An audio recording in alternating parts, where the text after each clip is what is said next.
All right, welcome everybody. We'll just give a second for everybody to come in. Got a great show planned for tonight.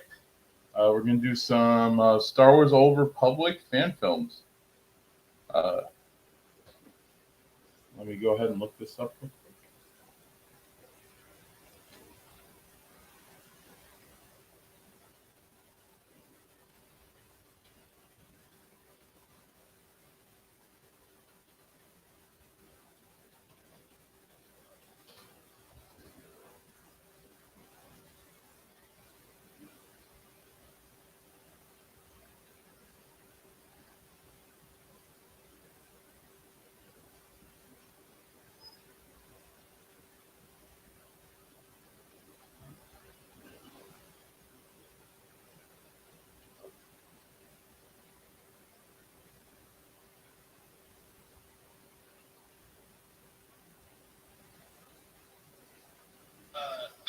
I've been a huge fan of Mark Lucy, and I know he knows of me. And I am going to actually try to get him on my channel sometime.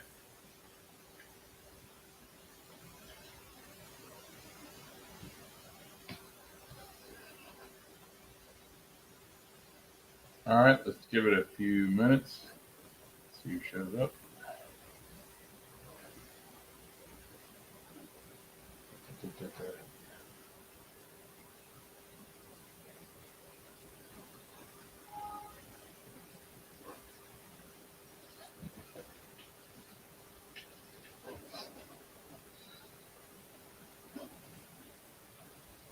Anyways, Jedi, I haven't talked to you in a couple days. How you doing? Doing pretty good.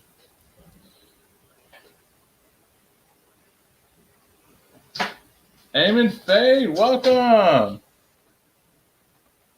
There he is. Good to see you, brother. How you doing?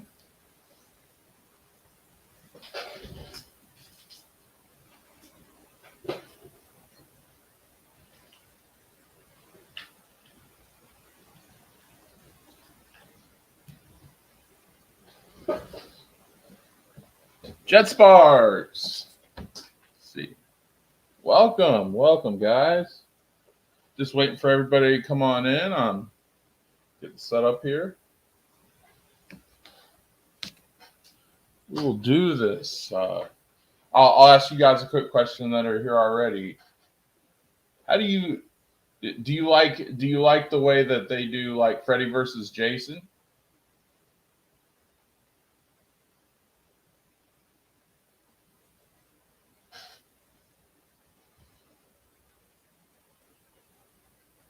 Scouts for Phil Ray.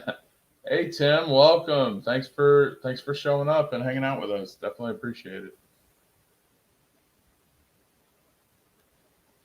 All right, so we're gonna watch the fan films, and if at the end of it, when we do the reactions, if any of you guys want to jump on the panel, I'll post the link, and you guys are more than welcome to join. That's what I'm trying to say. Just give it a couple more minutes. I don't know if Phil's coming over or not. He might. He said he was, but I understand sometimes you get busy. So,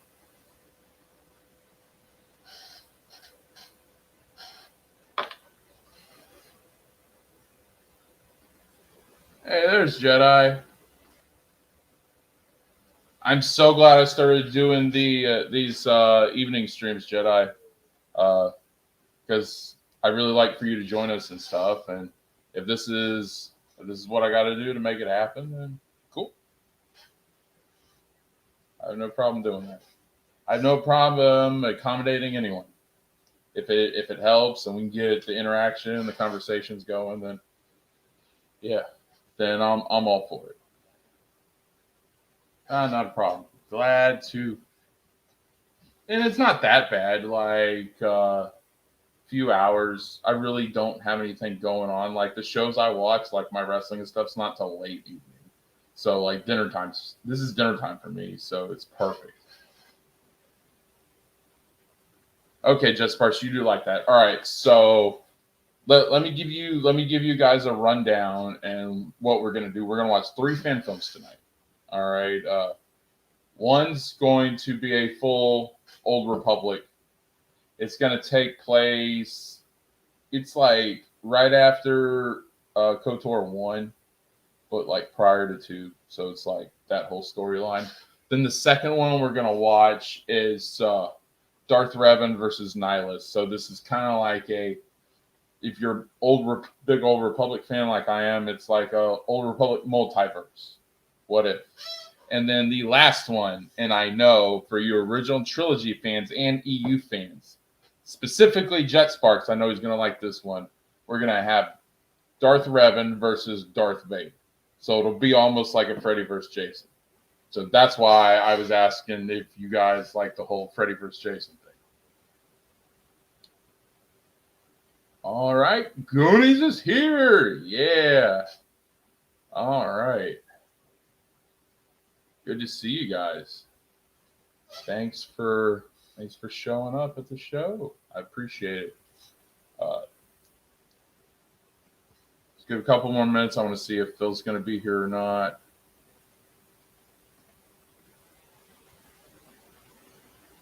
Yeah, like first of all, I want to give a shout out to all you guys. Like, I'm going to show you something, and it means the world to me because I haven't even been doing this for a week. And the support you guys have given me just means so much.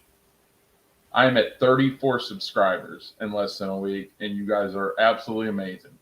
And I have every one of you to thank for that. So I got to give you guys a shout out.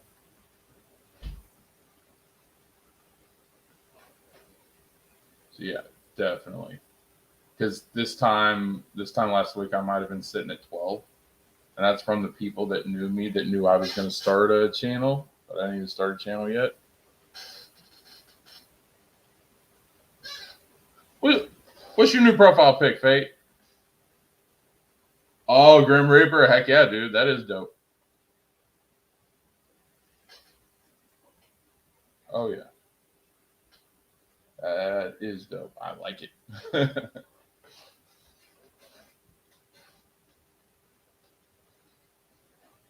You.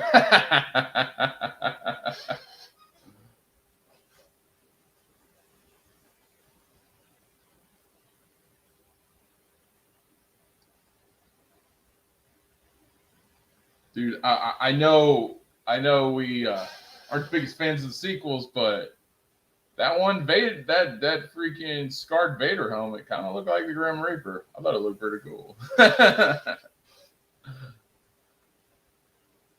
The man torn between the light and dark versus the eater of worlds.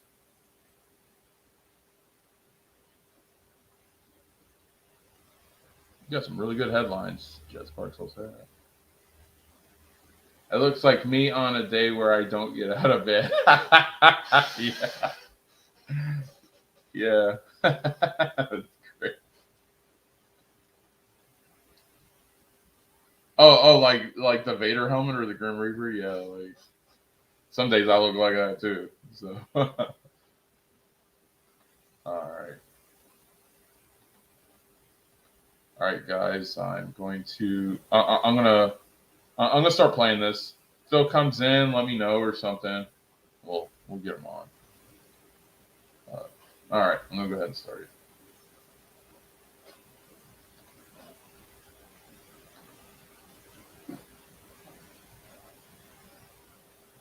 Let me know if you guys can hear it all right.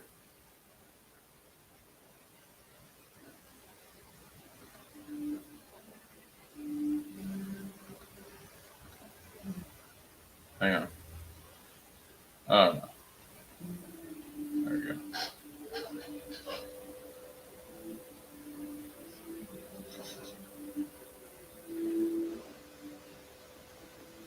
Turn it up a little bit.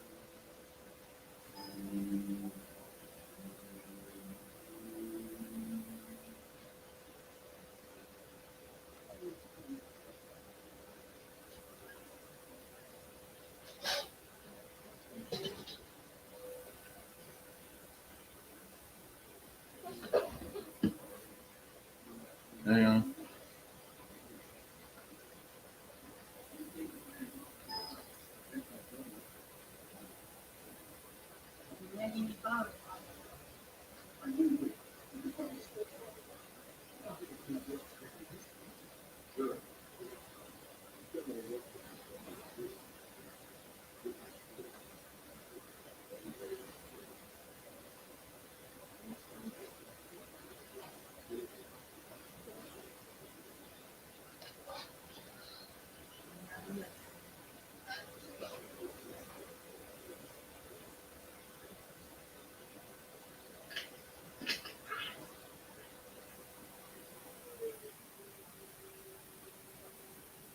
Get up. No more new clouds.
The Jedi to this part of all along. I received the distress call. The commander graciously accepted that pledge and told us where we could find you. Mind also. It's only 3 men. Those 3 men are like 7 walkers still. And it's 3 laps. I'm sure we'll benefit from your assistance. What is the situation?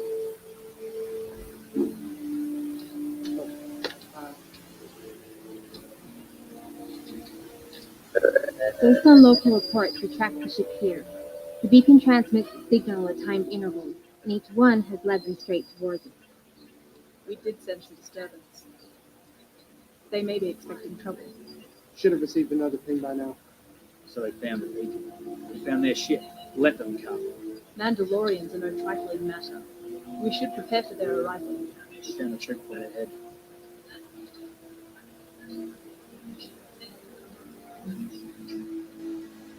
Very well.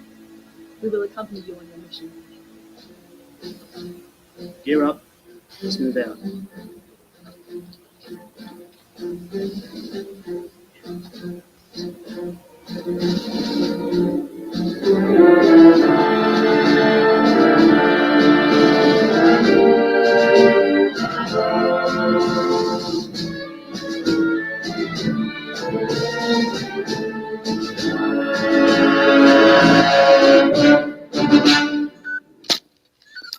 How long has this been transmitted?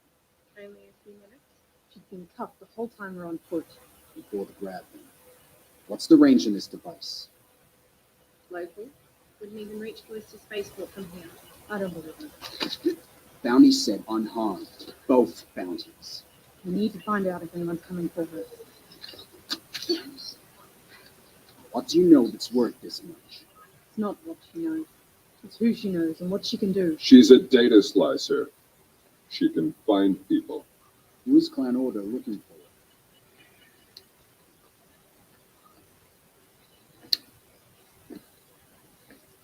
Where is Revan? He's mine.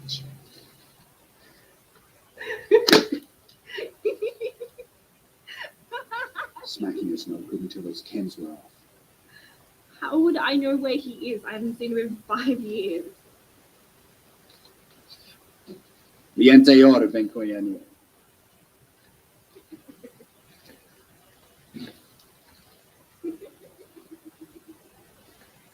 We could be heading into a trap. Nothing we can do about that now. Let's get back to the ship. Eyes peeled.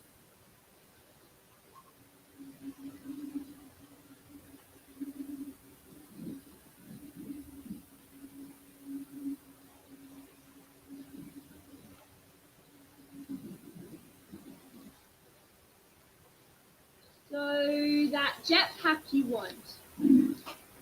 What was it again? The FS4D? 4FSD? What's the atmospheric rating on that? Does it cut out past the stratosphere? Like the What? OG? I guess that's why you want the MKB. Get rid of all those STDs then. They'd be having to push. Shut up!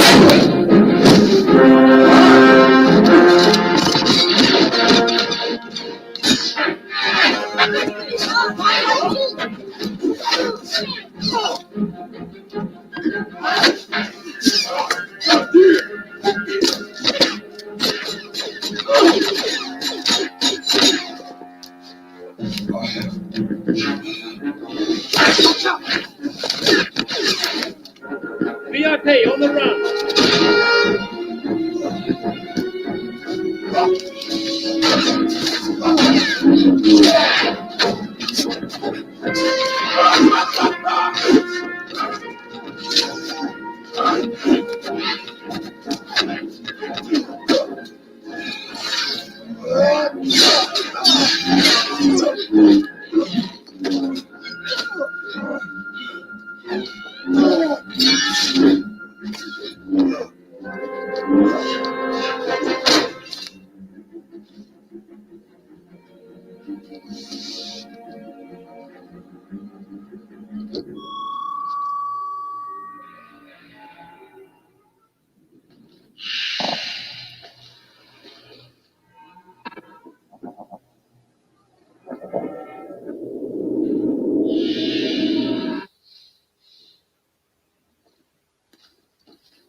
Bastion, jedziesz porcisz!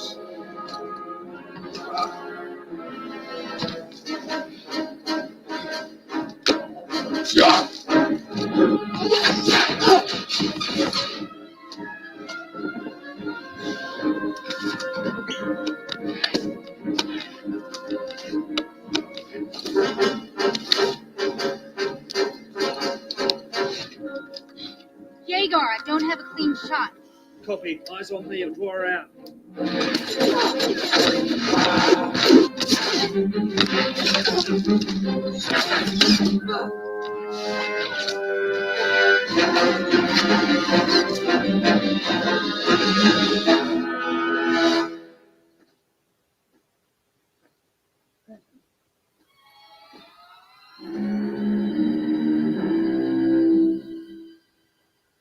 Not a step further.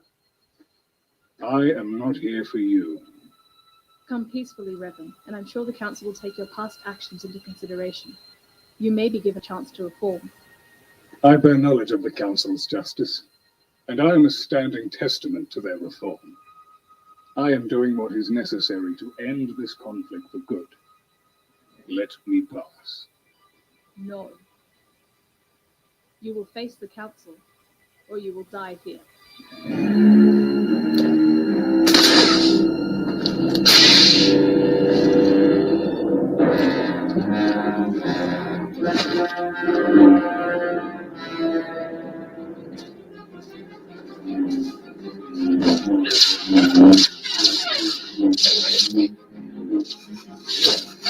Embracing the dark side is not the answer.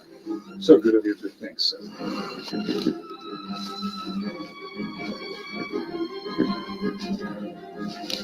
Who are you? SIS retrieval. We're here to get you out, Ambassador. You are the Ambassador, aren't you? Beacon? Was mine, yes. I'm glad you could finally make it.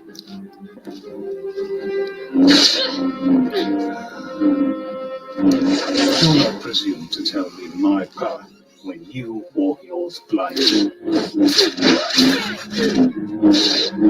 The Force existed long before the Jedi and the Sith divided it into light and dark. It will be here long after all of these empires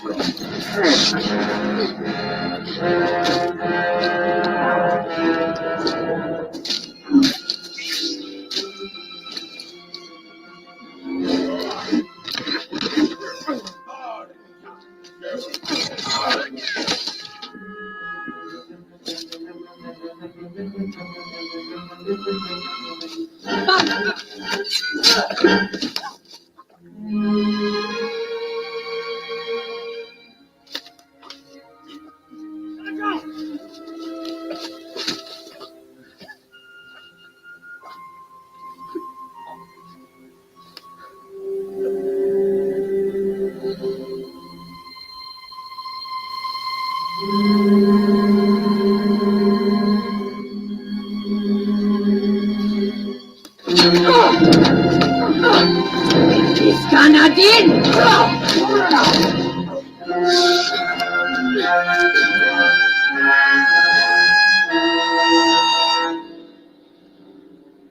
cannot hold me to the Jedi's rules.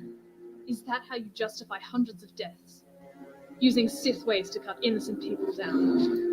And what of the Jedi? We use it for good.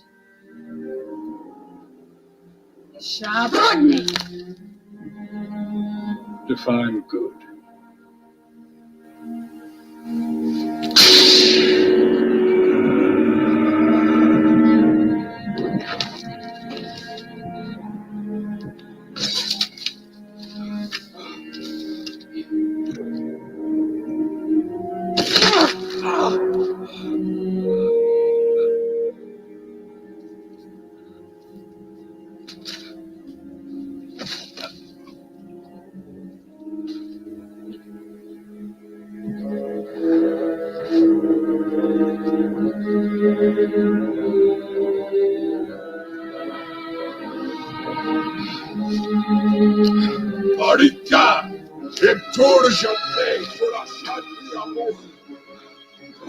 Where are the damn Jedi?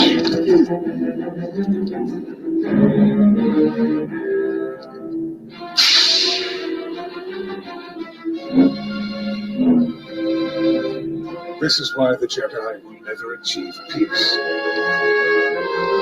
You are a fool to listen to your masters if they tell you there is only one way.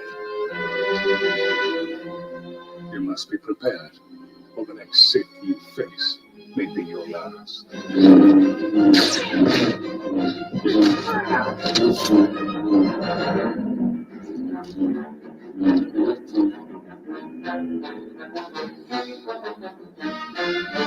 I am not Sith.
There is no power a Sith holds that a Jedi cannot choose to wield. You must be strong enough to master the Force in its entirety.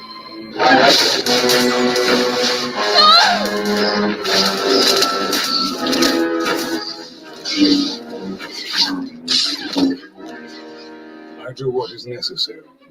Show me your mastery of the Force, Jedi.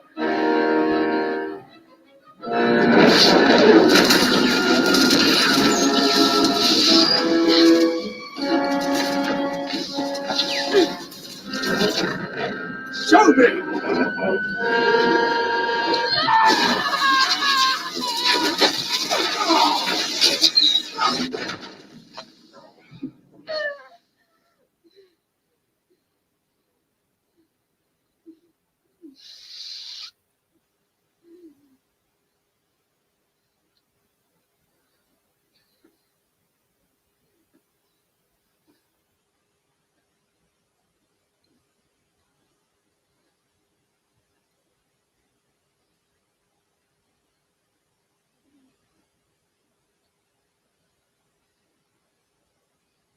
The Force does not control you, young one.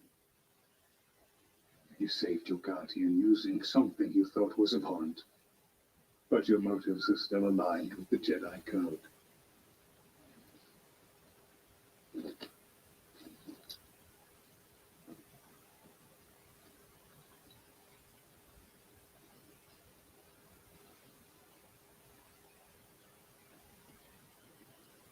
consider my words.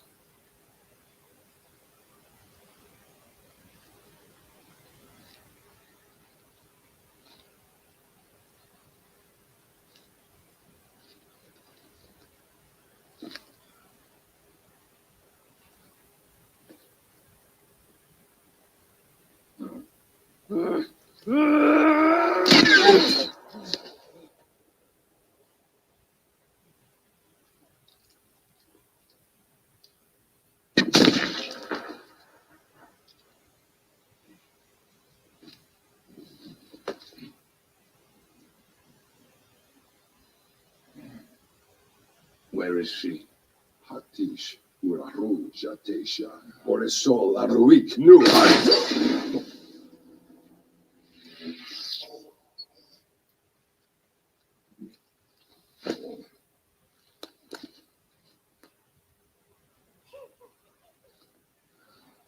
Iranipro.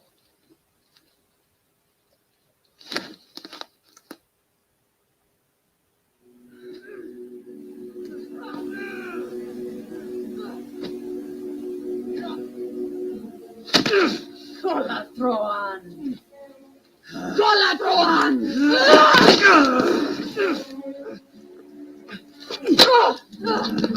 Nadraucia!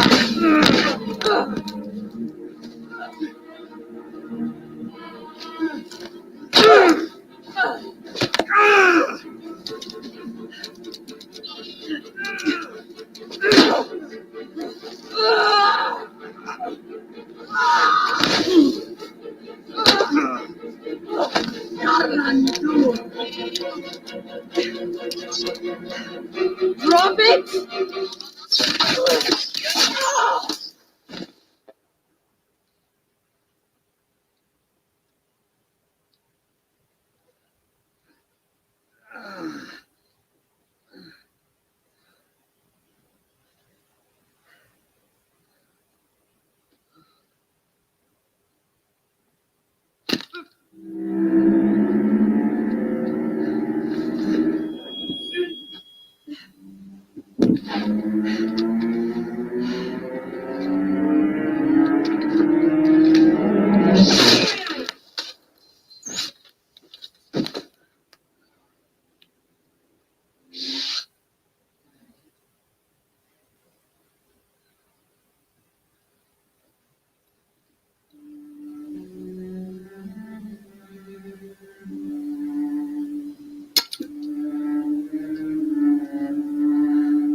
Mission. I need your help.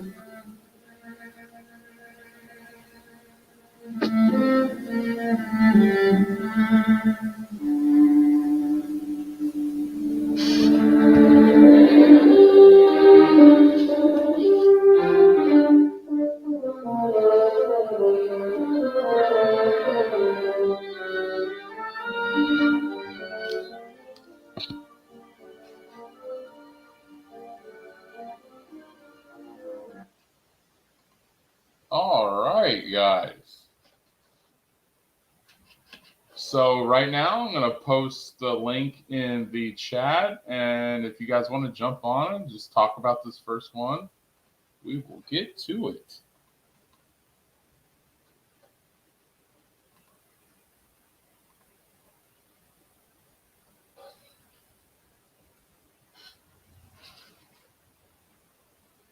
See what you guys are saying in the chat right now. Mission was cute in this. Yes, she was. I would have liked her to be a little more like blue texture, like Mission is, and like the blue Twi'leks are. But that was good. That was really good. No complaints. Yes, that was amazing, Jedi. I'm really glad you enjoyed it. That's only part one. I got 3 parts. Well, it's not parts as much as it is like different Revan fan films. That was the longest one though. That's why I wanted to play it first. The other two are shorter than that. But it's still really fun. And I want to do something nice for all you guys. We have so much toxicity, you know. It's not just the menace, it's the other side too. I want to do something fun. I don't want to go political, all this stuff. We're Star Wars fans. We should enjoy things and like let's get the fun back into Star Wars. You know what I mean? Let's see. I think I saw Phil dressed as an Ewok in the background on the tree. Maybe. Did Ewoks exist in Old Republic? I haven't seen them, but it's interesting.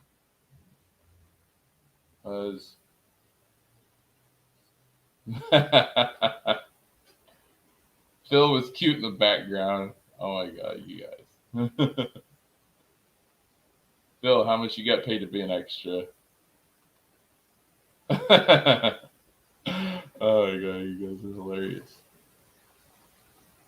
And fate.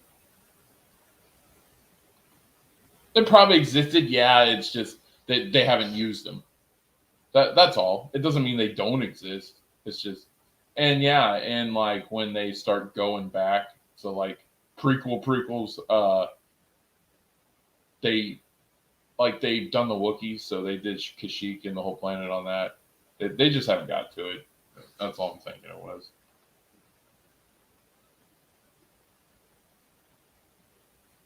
No, they didn't have ships to leave Endor. They should definitely like when they're discovering all these planets and doing these prequels and stuff. They should do an Endor one. I don't mean like a Wookiee or not a Wookiee, but Ewok standalone movie because we saw how that went. But I think one should be more adult oriented. I don't know about doing CGI with it because it might be too soon. But yeah. Oh, you like that, Goonies? That's good. Where'd Phil go? Where'd Phil go, guys?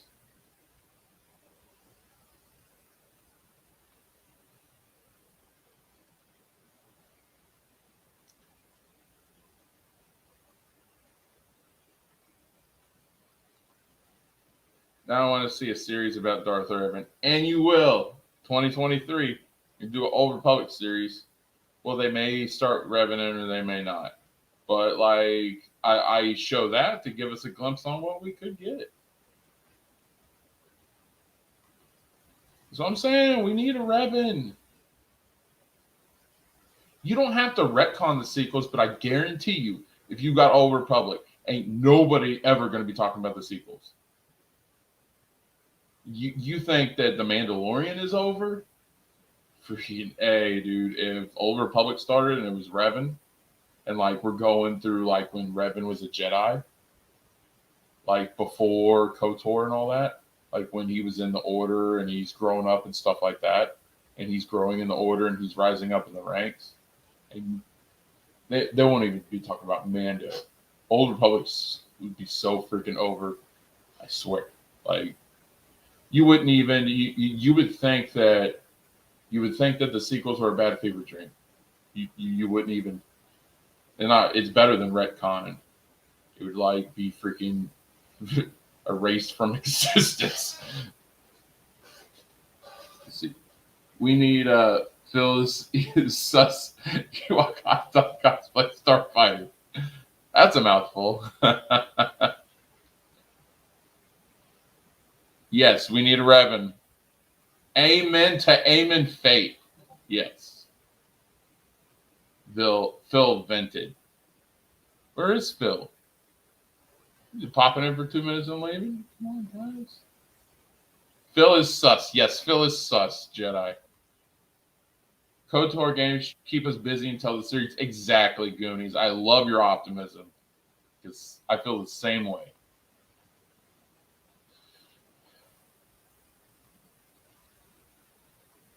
Yeah. Oh, my favorite part of that is when he just freaking slices the Mandalorian's head off.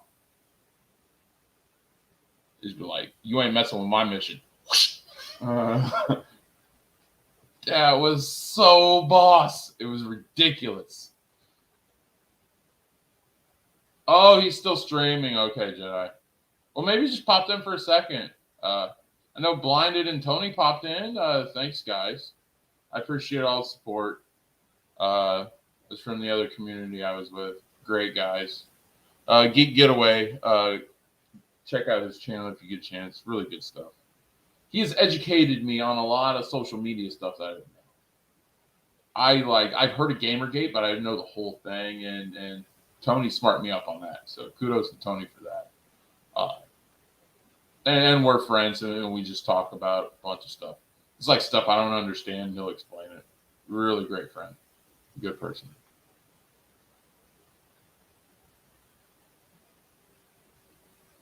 I understand. Fact is, I got somebody to talk to, so that's good. Hey, Fate, you want to jump on for a few? You want to jump on for a few? We can talk about this one, and then I can show you guys a couple other ones. Awesome. Great. Thank you, Jedi. I know Tony will appreciate it. He's a great guy. He's really been there for me a lot, so he's cool. Have you played the MMO? I played a little bit of it, but like it charged me. Yeah, I got that microphone. Can check. Oh. Oh, there's Phil. Welcome back, Phil. I got the link in the chat. If you want to talk about, I don't know if you saw the whole Old Republic fan film I just played for everybody. I know Fate did. Let's see. Yeah. I just let you know, man. I'm waiting on a Discord meeting type deal, and so if I had to bounce, man, I'm sorry, dude. Oh yeah, it's all good. The fact that you came out, I appreciate that. Okay, channel 66 says social media is a rabbit hole. You'll never get the whole story. Well, now is the era of scoopers. It's like you got your Grace Randolphs and your Geekosities and all these other different groups, and it's like nobody can report in the middle like they used to. Like even CNN is freaking sold out to the libs. So freaking everyone has a narrative. They're all simp media. Yep. Everyone They're has simping, a narrative. simping. And everyone simps. Everyone has a narrative. It just depends on what narrative you choose. That's pretty much what it is. Like I like Fox News, and I like them because they do this comedy show. It's like a late night. Greg Gutfeld, I think he's funny. That's the only reason why I watch Fox News is for that late night show. And because it's got Tyrus, who used to be Otis Clay. I'm getting called on Discord, man. I got to. Okay, man. Go ahead. You got to jump. I'll try to come back. Oh, okay, cool. We'll be here. Maybe if Fate goes on, Sasha's going to... No, not my channel, Jedi. Not my channel. Josh, I played the MMO for a few months until I burnt my CPU. Oh, dang, man. Laptops ain't cheap, man. That sucks. I'm always simping. Yeah, Jedi, we know.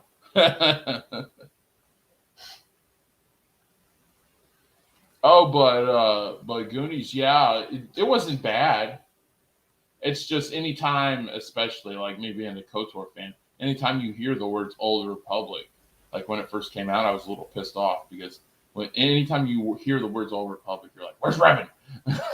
And they didn't release Revan for like the first year that game came out because Revan was on the add-on packs and stuff like that. So you didn't see Revan for a hot minute. Like I remember the first 6 months, people were so angry that Revan wasn't in it. Because like the whole thing was it took place. Nobody thought, 400 years, how's Revan going to be alive? Kept him alive because of the Force. This is before the sequels, which means you had to kind of create rules. You didn't have things like a freaking Force dyad, which I'm a huge Star Wars fan, EU and movies. I don't even know what the hell a dyad is. So always simping. It's okay, Jedi. Everybody simps for something. If you're a fan of something, you're a simp. Like straight up. Everybody simps for something. Everybody's got their favorites. And if you try to say their favorite ain't so great, they'd be like, no, they are the greatest. You just don't get it. like I was on a friend's stream, and it was the Superman versus Batman debate. Okay, and so I was on Team Batman, right? And they're like, "What do you like, Superman?" And I'm like, "He just never appealed to me." And then they're, "Oh, Blinded's here. He knows what I'm talking about. Enosh's stream." And because I said I wasn't a big Superman fan, they're all like, "Well, you just don't get it. Superman's the greatest. He's way more relatable than Batman." It's like, I guess I don't. All right, let's see. I don't know much about Revan. Was he a good guy? He was both. He was always a good guy, even when he was a bad guy. Like, he turned to the dark side because he was forced to, because he was trying to. Vitiate was the original Sith Emperor, and basically Vitiate makes Palpatine look like a kindergarten. Palpatine ain't jack squat compared to freaking Vitiate. Vitiate devoured whole planets just to gain in power, and his own Sith empire too, and he created a way bigger empire than the Galactic Empire ever was. Vitiate was one of the greatest Sith Lords in history. And we will be doing, about a week or two, we'll be doing I'll do an open panel, and you guys come on, just tell me who your favorite Sith Lord was. And Vitiate was the worst of the worst, and Revan and Malik went to go confront him after the Mandalorian Wars. And Vitiate was so powerful that he mind controlled Revan and Malik, turning the dark side like that. And then Malik was consumed by the dark side. Revan, the further he got away from Vitiate, the more he could resist. So then Revan decided that he was going to use the dark side, and he was going to use the Sith to build an empire to defend the Republic against the actual Sith. And he knew that the Jedi didn't have their eyes on the ball, basically. They were more concerned with the politics and the freaking Republic government and Senate and all that. And he wanted to create an empire that would be like a huge militia to defend the Republic against the true Sith when they came. And so that's what he was doing. He made it look like it was a Sith empire, but he was basically using fire to fight fire. Yes, I'm just discussing the first one, and then we're gonna watch two more. Blinded. I got a Revan versus Nihilus one, and then we got Revan versus Darth Vader, which is gonna be really cool. So, I'm a simp, and I got no. Yeah, now that we talked about it, but when people called you to Krista Nova simp, that really used to get to you. Just be honest. All right. You got to defend what you love. Exactly. That's what Revan did better than anybody else. Revan was the original chosen one. So, yeah, he was the chosen one before Anakin was, basically. Watch yourself. They'll bite.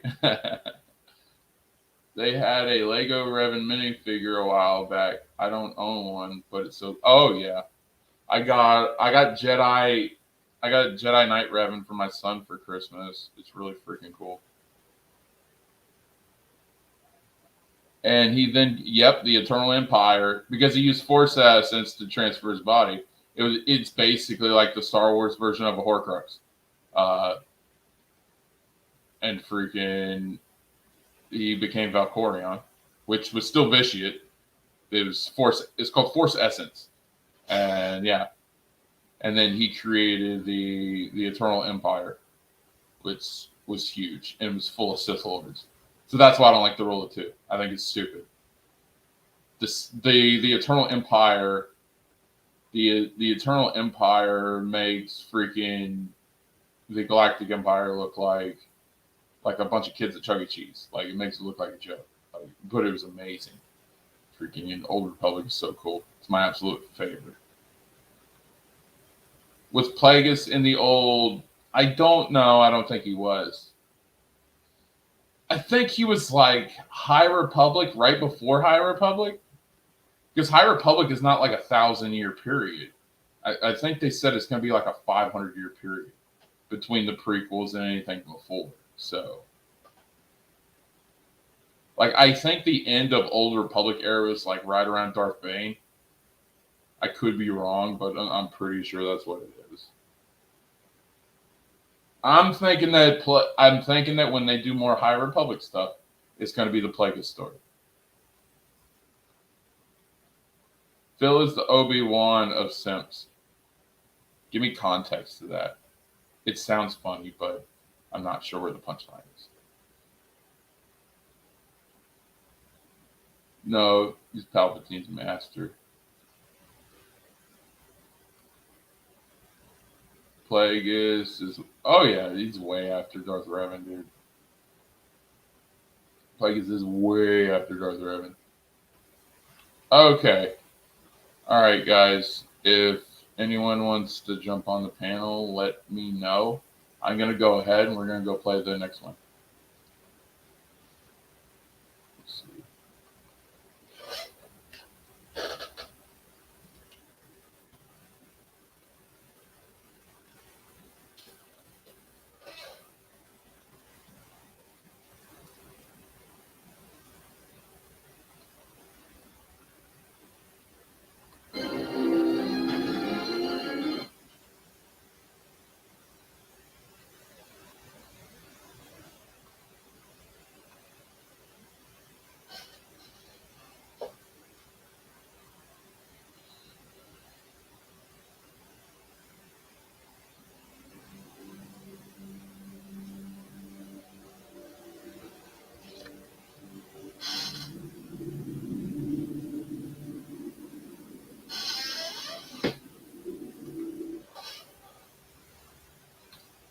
Hang on real quick, guys.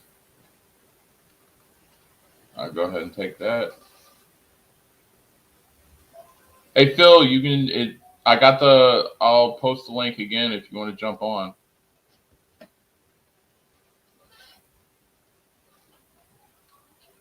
All right, I'm going to go ahead and play this.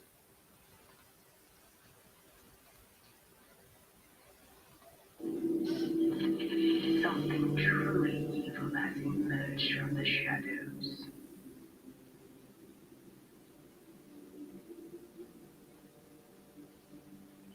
He has consumed the Jedi, the Republic, and now he has turned his eye towards the Sith as well. Even with all we had gained from the Star Forge, the Empire could not contain it.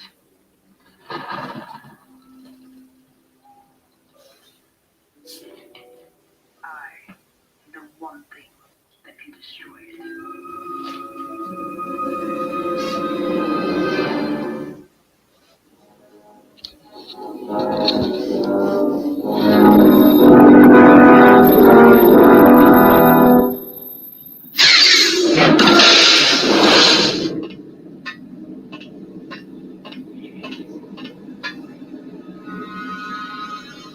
What is thy bidding, my master? A great and powerful being has emerged. He has shrouded himself in darkness, a darkness only you can see past. I must lay a most difficult task before you. Anything, my lord. Many of us have been lost to its hunger. Jedi and Sith alike. Even our strongest have fallen.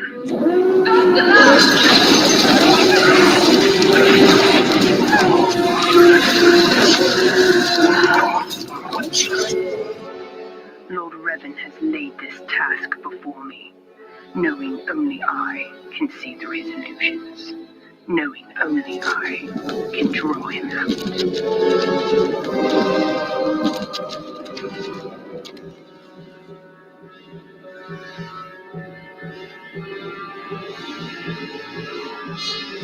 I do not know if I will survive, but I must try.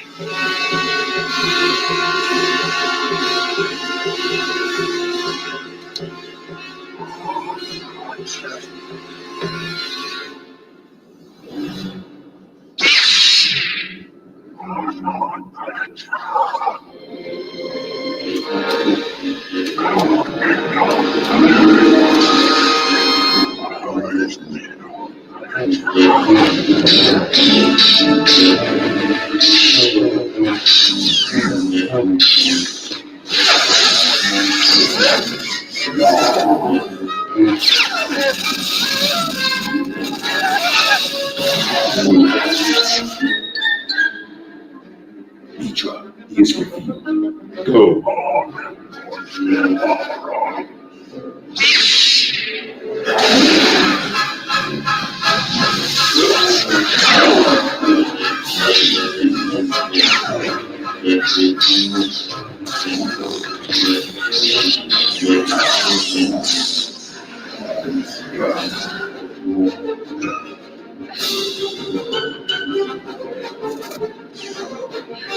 Revan, he's breaking through.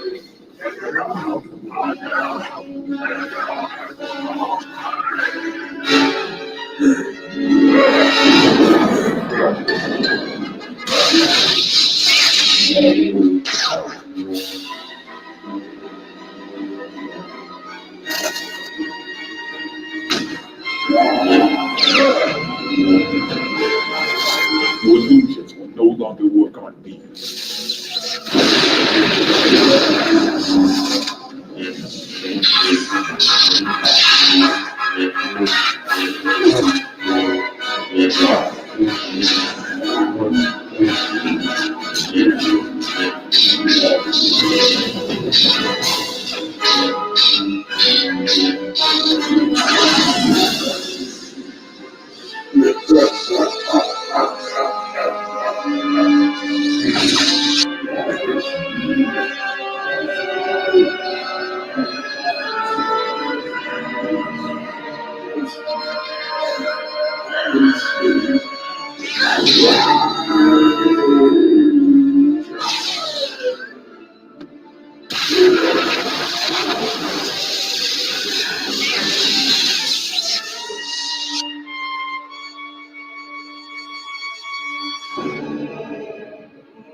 It's over. Balance. This is our life's purpose, Mitra. This is our curse. And we are not yet finished.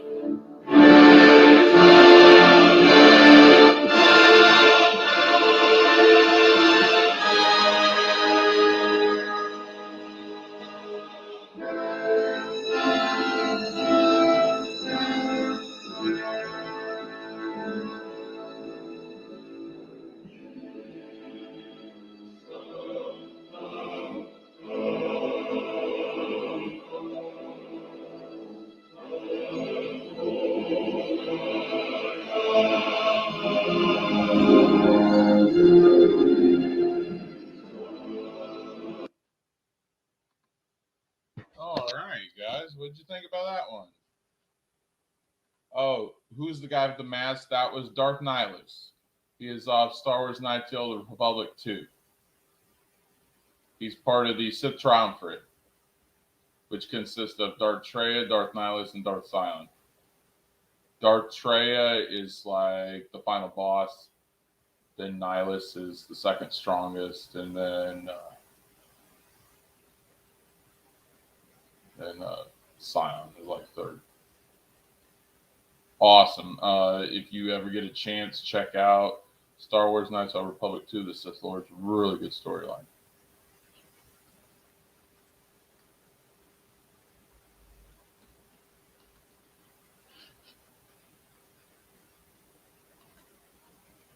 Yes, Jedi. Jedi is very correct. No, it's not Malik. Malik has more like a face shield than an actual mask.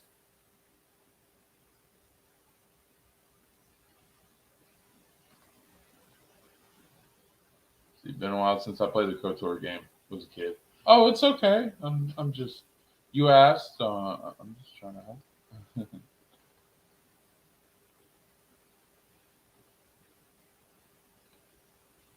Oh yeah, and they probably will do cool stuff with the series. I'm thinking when Old Republic comes out, I think Mando's got a couple more seasons left in it, but after that, they'll move on. They'll move on to other stuff. Like, that's the thing, people making a big deal. Mando's going to connect all the dots. Yeah, it's going to connect stuff with the sequels. But then after it's done connecting, we can move on. So we can put all this crap behind us and go on to some cool stuff. We can get some Ahsoka Tano, which I'm definitely excited for. I don't know if you guys are. Hope you guys are. But yeah, we get that in a Eamon Fate and get his nostalgia pop and enjoy the Kenobi show. I think he will. I know he's got reservations, but I think he'll enjoy it overall. It'll be fun, great to see those old characters, and then we can end it on a good note and then move forward. That's what it's about, moving forward. Old Republic's way of the future. That's where the big cash cow is. Whether people want to accept it or not, Old Republic is where they're going, because Old Republic makes more money than anything. Trust me. If you like go online and look and see what Old Republic action figures and memorabilia is going for, it's way more than like anything. So that's why you don't mess with Revan. He's badass and always hangs out with the cute badass chicks. Oh, Cobra Kai doesn't touch Revan, dude. Sorry. I can see the comparison, though. I'm only halfway through Cobra Kai season 4. And, like, Terry Silver's my favorite character. Just because, like, if you're young, you do a lot of dumb stuff. I know I did. Like, when I was in my 20s. Now I'm in my mid-30s. I'm just like, I can't believe I did that. I don't want to act like I did in my 20s. I'm a little more mature. And I think Terry Silver legitimately regrets the way he acted.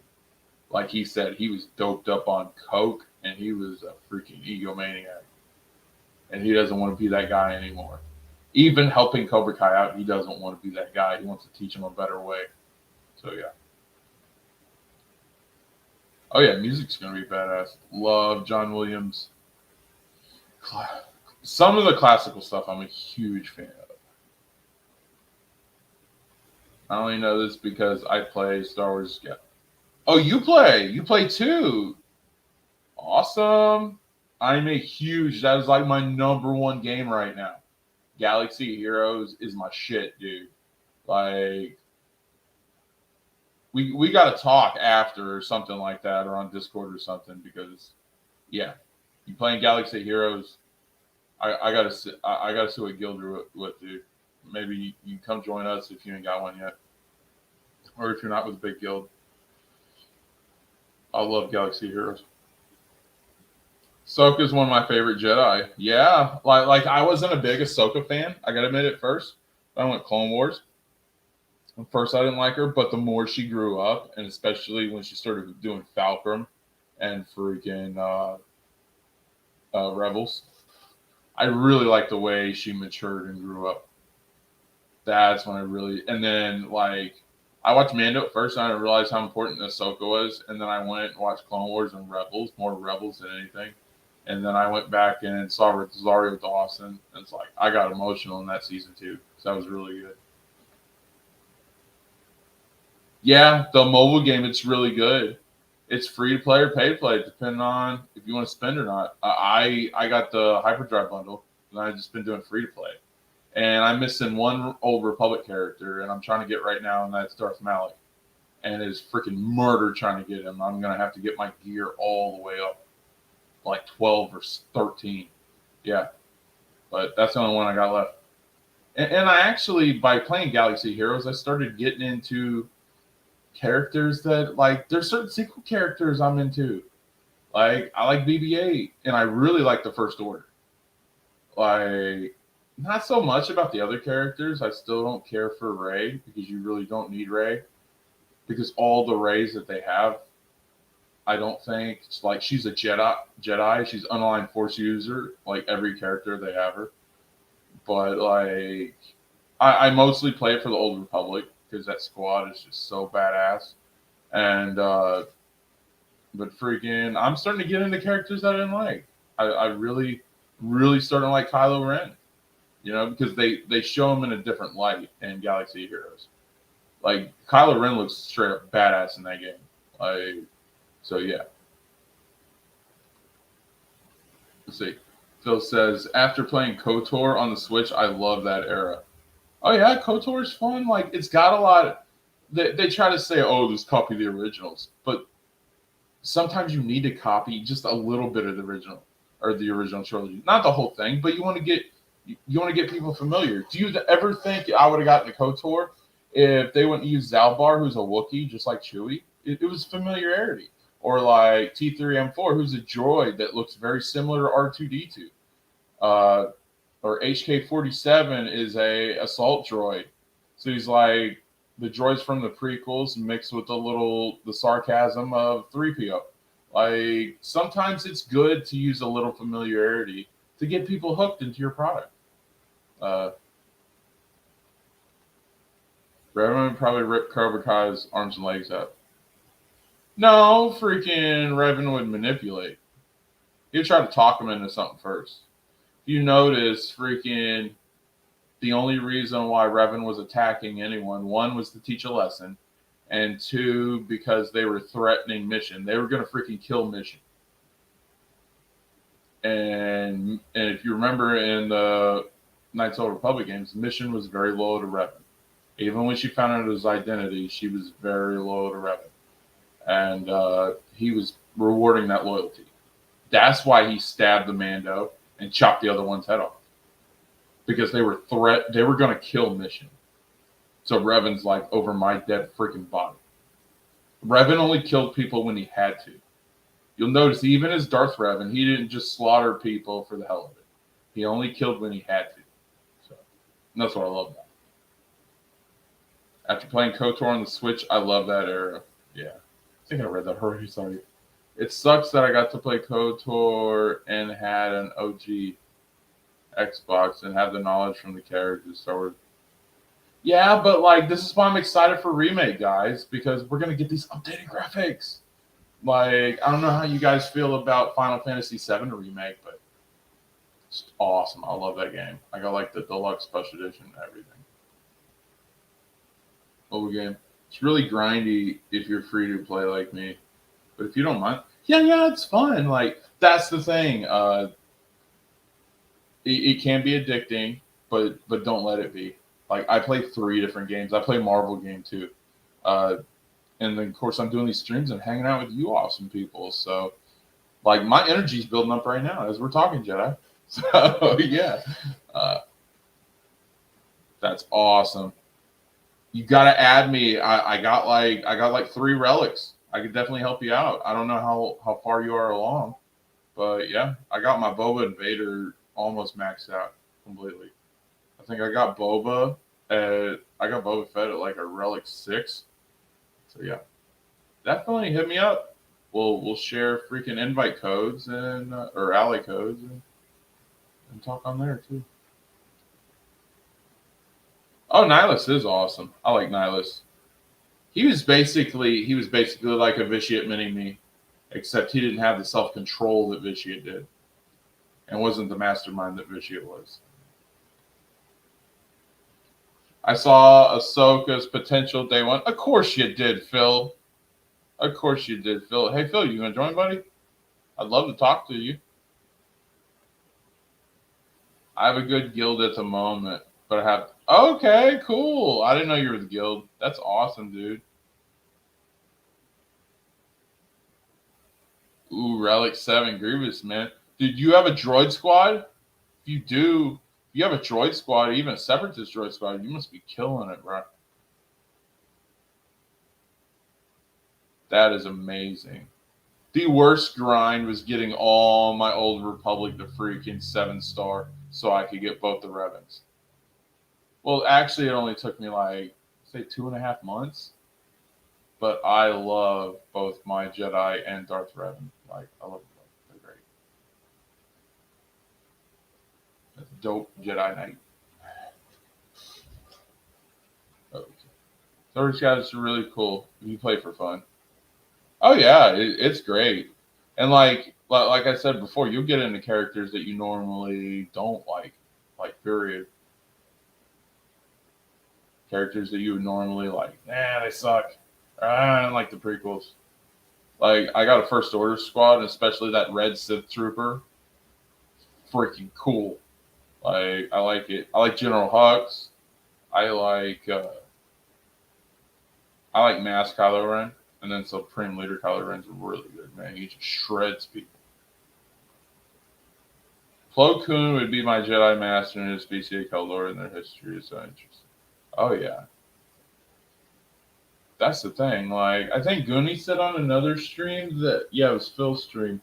He said that he thought that the Jedi started with Yoda's race now. Far from it. Far from it. It started with they were like a bunch of Buddhist monks. And they discovered the Force and they wanted to use it passive to help people. It was like very tribal. It wasn't even in modern society. And that was the first Jedi. And they weren't called Jedi. It was like Jeddi. It was very tribal. And so that's where the Jedi started and then evolved. And they're originally just trying to protect freaking the village and towns from freaking poachers and stuff like that. And then it evolved from that. But yeah, the original enemy of the Jedi was not the Sith. It was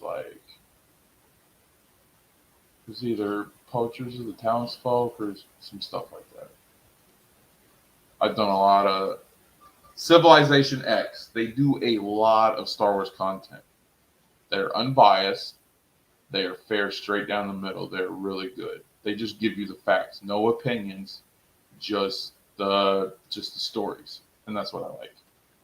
I used to like Scoundrels Cantina, but like anything Disney, they dunk on. So I'm just like, if I'm gonna get news or lore or stuff like that on my Star Wars, and I want Star Wars content, I want unbiased reporting. I don't want someone telling me who their favorites are, because that's not what I'm there for. I'm there to get history and stories on all these characters. Oh, you got 3 relics. That's cool. All right, who you got? You got Grievous, Asajj, Jango at 6. Grievous and Jango are really good, but I don't know about Asajj. But with them doing the Omicrons, which is a funny story because the Omicron was in Galaxy of Heroes months before it came out as the new COVID variant. So just letting you guys know.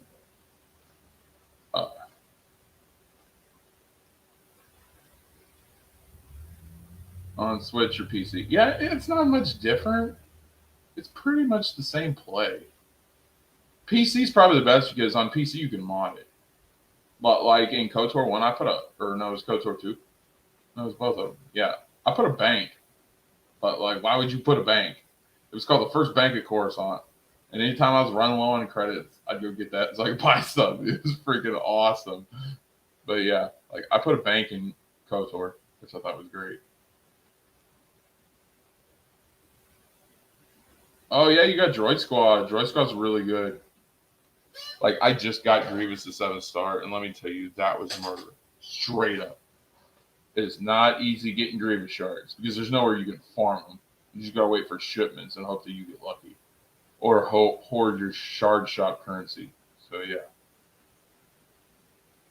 I would, but my internet is being weird. Oh dang, that sucks, man.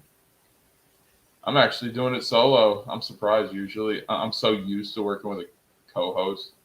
But yeah.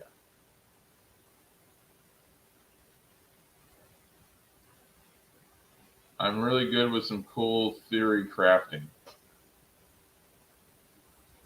Okay. When I get the money to afford them. Oh yeah. Yeah, whenever.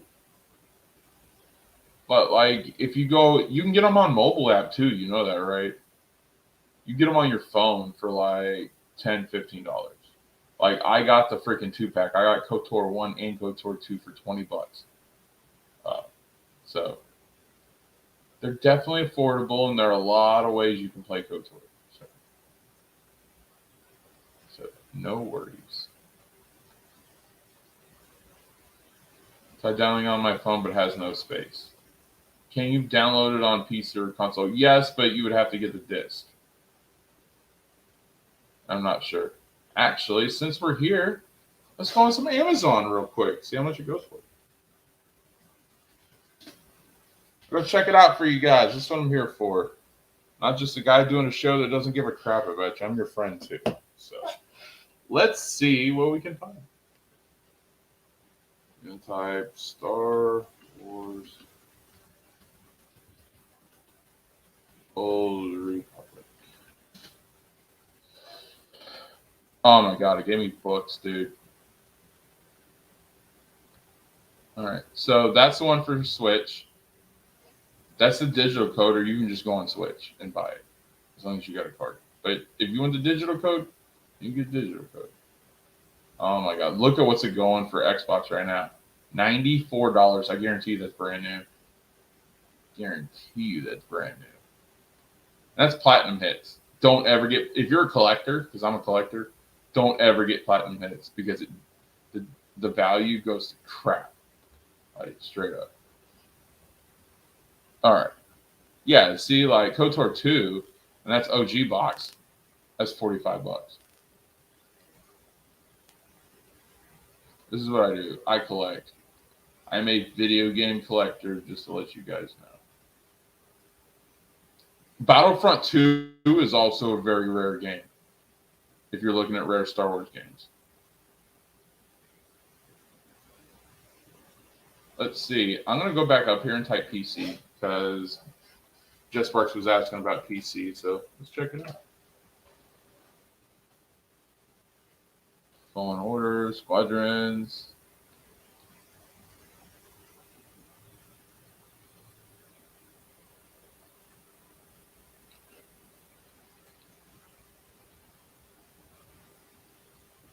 So it's not just Vista, it's all of them. And it's actually pretty cheap. You get it for like, it's probably like $5. Something like that with tax and everything. So yeah, you get it for PC relatively cheap. I know they got the actual disc on eBay if you want it. But yeah.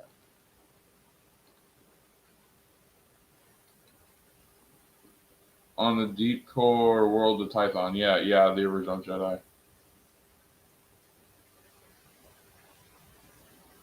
We need to see a Jedi twerking. No, see, you want to make it comedy, Phil. Straight up comedy. Oh, dude, oh yeah, dude. Like, let me know where you're at on socials. I will hit you up, Jedi. Seriously. This is cool. Oh yeah, we'll talk. I will talk Galaxy Heroes. I am missing 2 ships right now. And I will have every single ship with the exception of the capital ships. And I got to unlock Bastard Mando, which means I got to get Mando Squad to 7-star. So I'm working on Cara Dune right now. I'm working on Cara Dune right now. And it's a little bit of a test. Absolutely no problem. Oh, definitely. Give me 1 second. I'll go ahead and send it right now. Only takes a minute.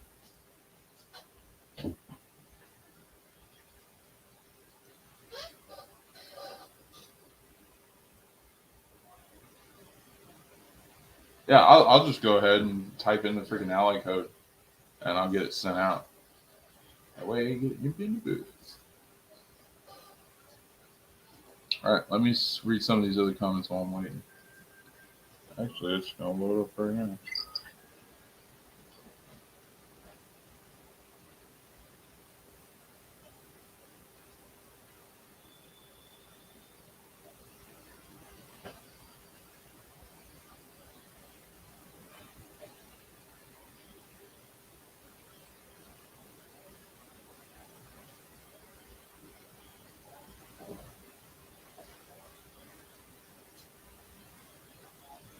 Just give me 1 second.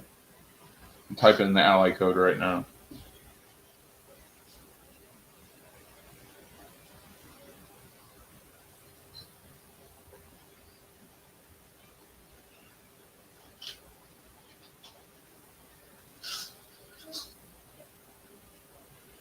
Oh, you got Separatist Joy Spot. That's really good. All right. I'll do the LA invite right now. All right. There you go. I hit that up. All right. Just bars. Let's see what you got. Smooth and hard to reach for that normal starship cyberspace.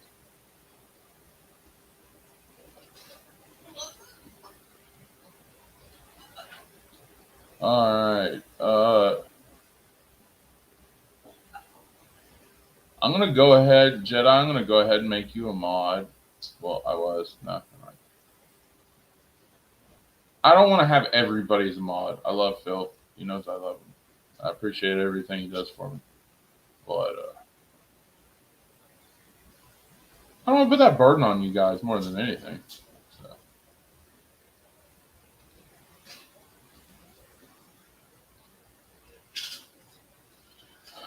It's mobile app, so like phones, tablets, stuff like that. Or if you download BlueStacks, you can download BlueStacks and play it on your PC. But it's primarily a mobile app game. Computer?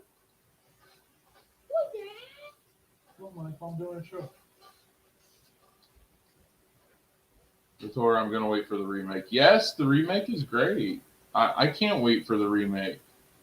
I mean, like, they're tripping, but Yo, sorry I had to bounce earlier, man. Oh, it's all good. We only watched one more, and it was Revan versus Nihilus. Oh, it was cool. Sounds I really cute. liked it. Still have one more left, and it's one that I'm waiting for the best for last. Like the Force Unleashed. Yes, Force Unleashed. I love Sam Witwer. Amazing actor. I love his work. Anything he does, I'm just sold. I even watched through Supergirl because I like Sam Witwer so much. So great. He's the one who did Starkiller. And if they ever did a live action Starkiller, I know he'd play in a heartbeat.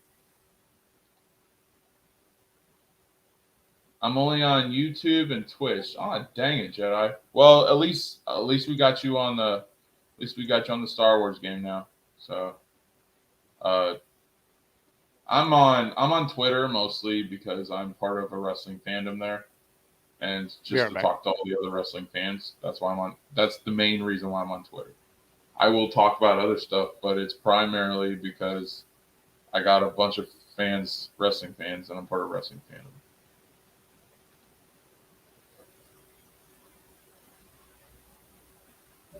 Oh, Jeffrey Miller, thanks for coming up, man. Showing support. I appreciate you, dude. I am up to I'm up to 34 subs now. 34? Yeah, it's freaking awesome. I haven't been doing this a week yet. Yeah, man. Good start.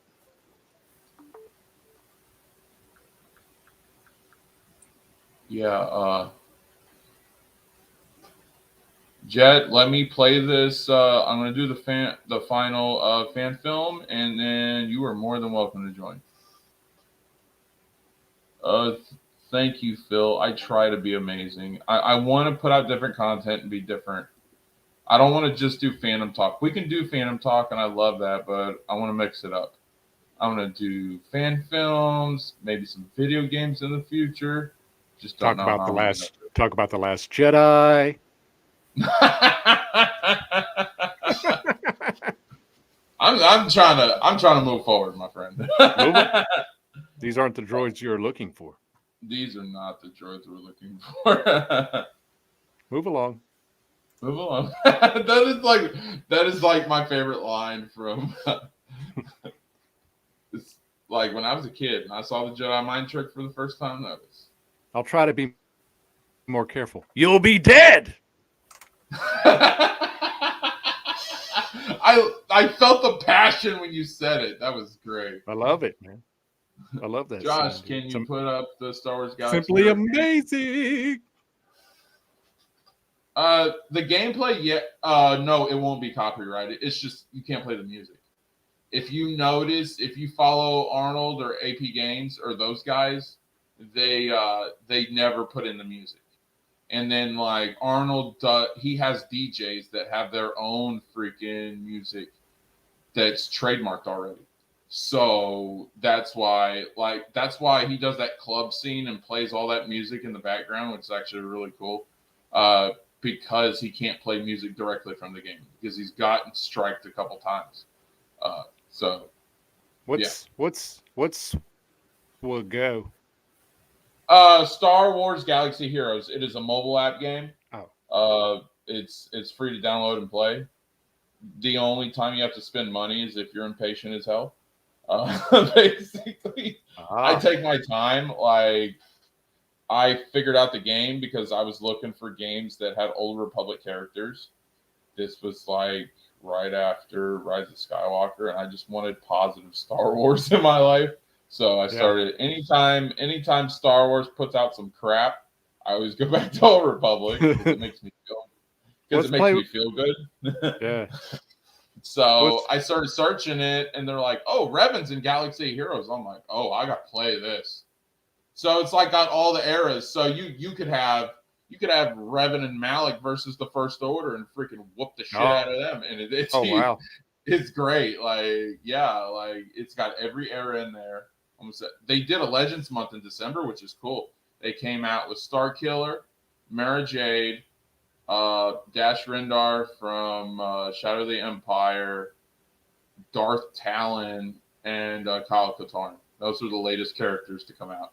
So yeah, they do a lot of Legends content. So they do all Star Wars, and that's the type. It actually gets me. I actually started playing that game, and then I don't completely hate certain sequels characters.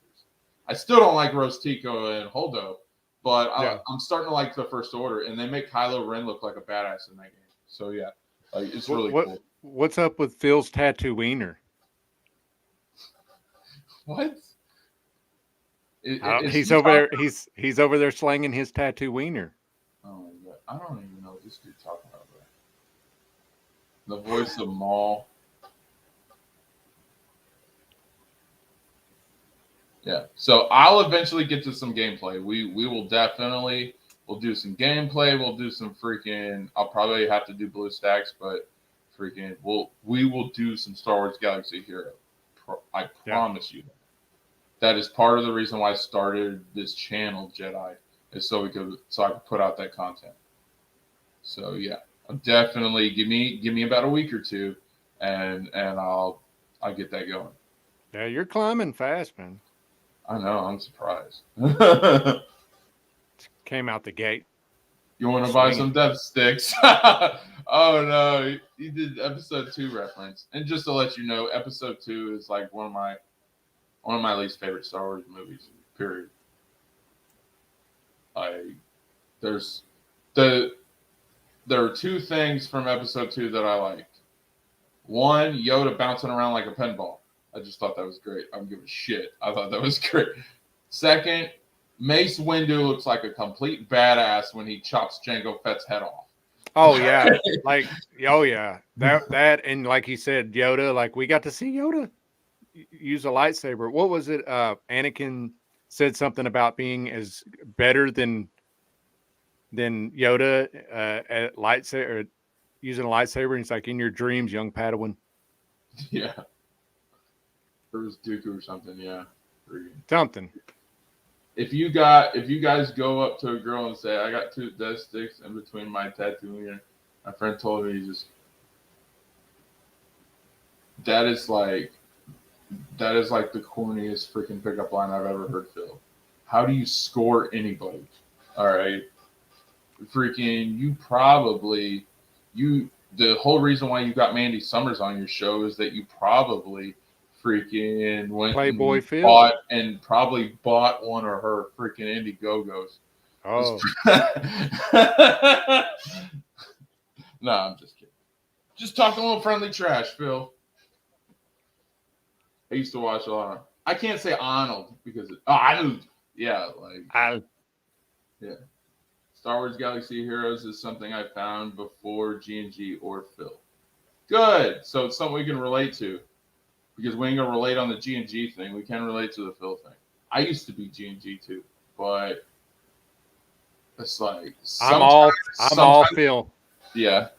Sometimes when you figure out things about a group or someone, it's disheartening. And then, like, you know, the old saying, don't meet your heroes because you might not like what you see. Don't meet your heroes was my experience with G&G. I'll say it like that. I love you guys. My chat is my fans, and you guys are absolutely amazing. Well, I think after all the politics, yeah, and I'm trying to keep the politics out of it. Like you said, I think after all the entertainers. You said something on one of your streams when we were talking about the outrage stuff about a week or two ago, and it really resonated with me. And so I started thinking, and I prayed about it, and I'm like, let's just keep the damn politics out of it.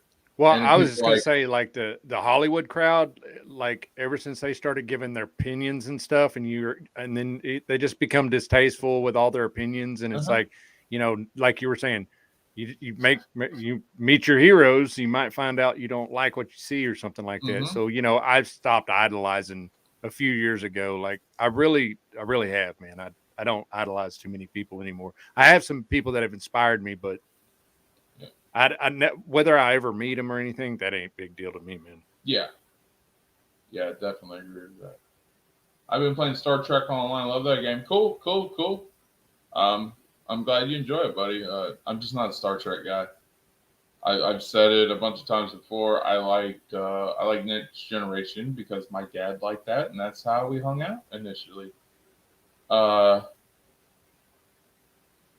That's how me and him started hanging out. And then he got me into Star Wars. And then after that, the rest is history. Star Wars, as soon as I got introduced to Star Wars when I was about 4 years old. Nice. I fell in love with it. I watched Return of the Jedi. I thought the Force Moon Endor scene where they're on the speeders and everything, that was cool. Yeah. And then I saw when Luke and Vader are in that one building right before they're going up to the Death Star, and they turn on and they got the freaking green lightsaber. And I thought Luke just looked so freaking cool in all black with a green lightsaber. I'm like, oh yeah, green lightsaber is my favorite.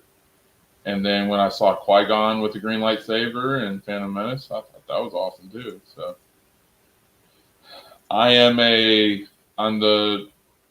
it's changed a little bit. I like more of the red lightsaber now, but but freaking it's the freaking lightsaber fights and the Force, and that's my bread and butter in Star Wars.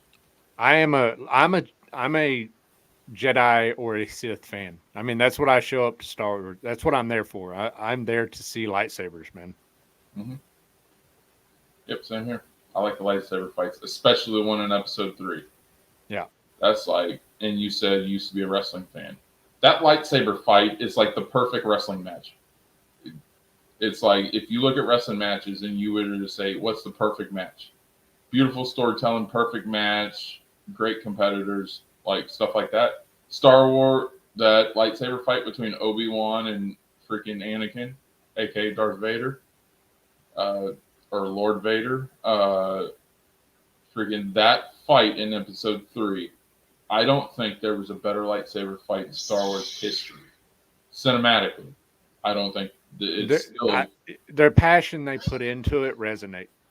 Yeah, they just put so much work in that, and it was freaking good. And the story they were telling was, I thought, it's like all those movies were leading up to this one fight. And I thought it was great.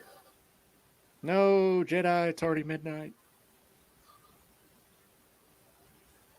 Says, see, I'm so smooth, I got Mandy on. Okay, whatever helps you sleep at night, Phil. If that's what makes you feel better, then we'll go. Jeff Spark says, the arena scene was awesome, cutting down the battle droids. Yeah. Oh, you're talking from 2? Yeah, that was pretty cool. Like, my favorite was just like Mace Windu, and then old Dooku's all running all over everything. And then out of nowhere, you see the purple sword, and Mace just gives him that "I want to kill you" look, but I can't because I'm a Jedi Master. And I don't think so. It's just so cool. I love Mace Windu, dude. He's a beast. Oh yeah, dude.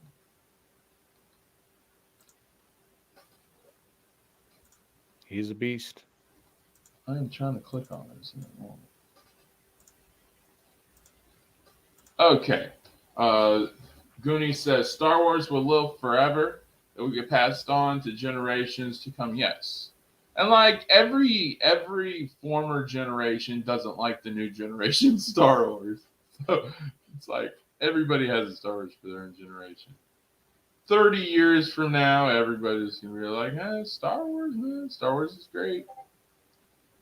You have ups and downs, but there's a film for everyone. Oh, sorry. I was just going to say, should I keep this Avatar, guys, or should I go back with the Knight?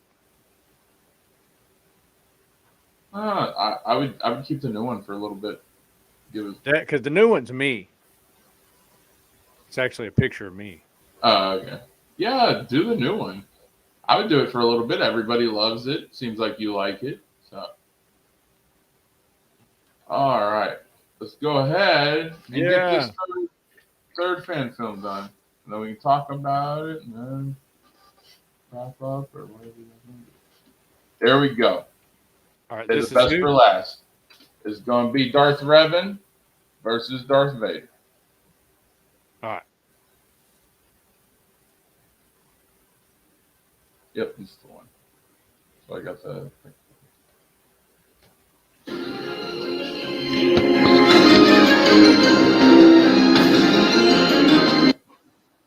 Yeah. Oh.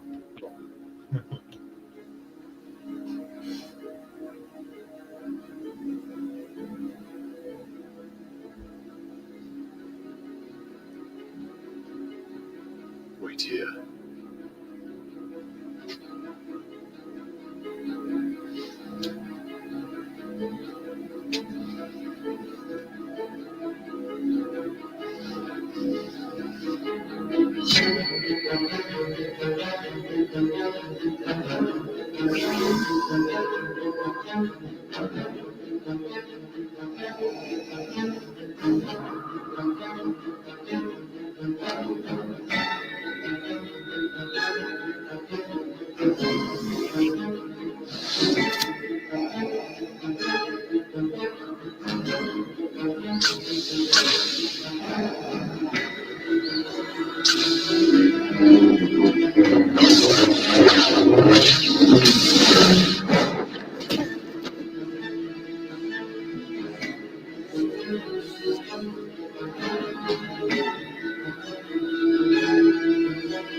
Give me what I seek.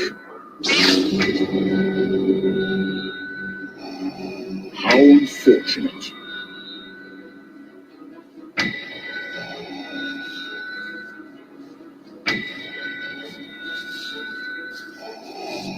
Hang on a second.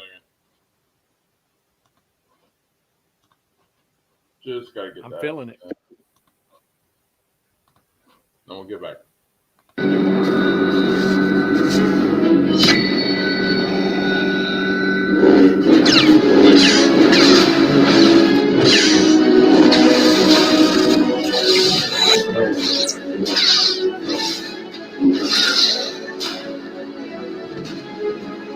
You will know the power of the dark side. Only a fool embraces just the dark or the light.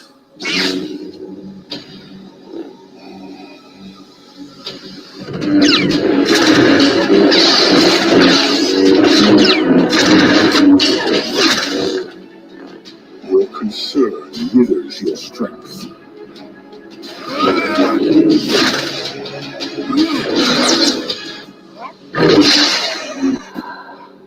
It's over.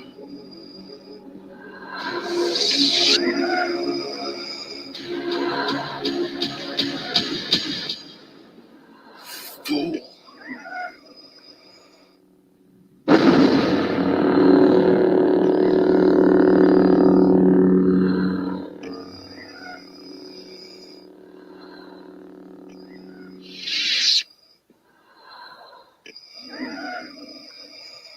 All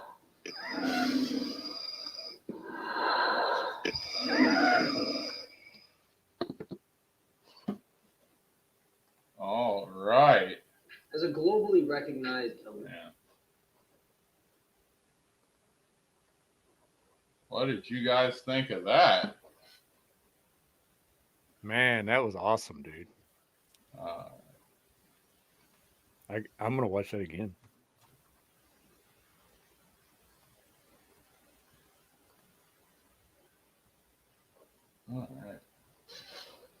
All right. That was the 3 films I want to do. I wanted to do something nice. I'm starting to do these in the evening so Jedi can join us. Yeah. Because especially when I'm doing Star Wars topics, love having them in the chat and everything. Let's see what you guys thought about this third one. Okay. I did message you back, Jedi. Okay.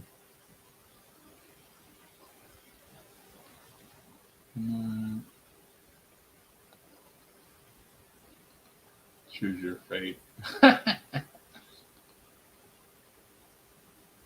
I like the one you have now. Okay, so Matt likes your current avatar. And he wasn't getting hyped for the ad. He was getting hyped for the video. Good one, Goonies.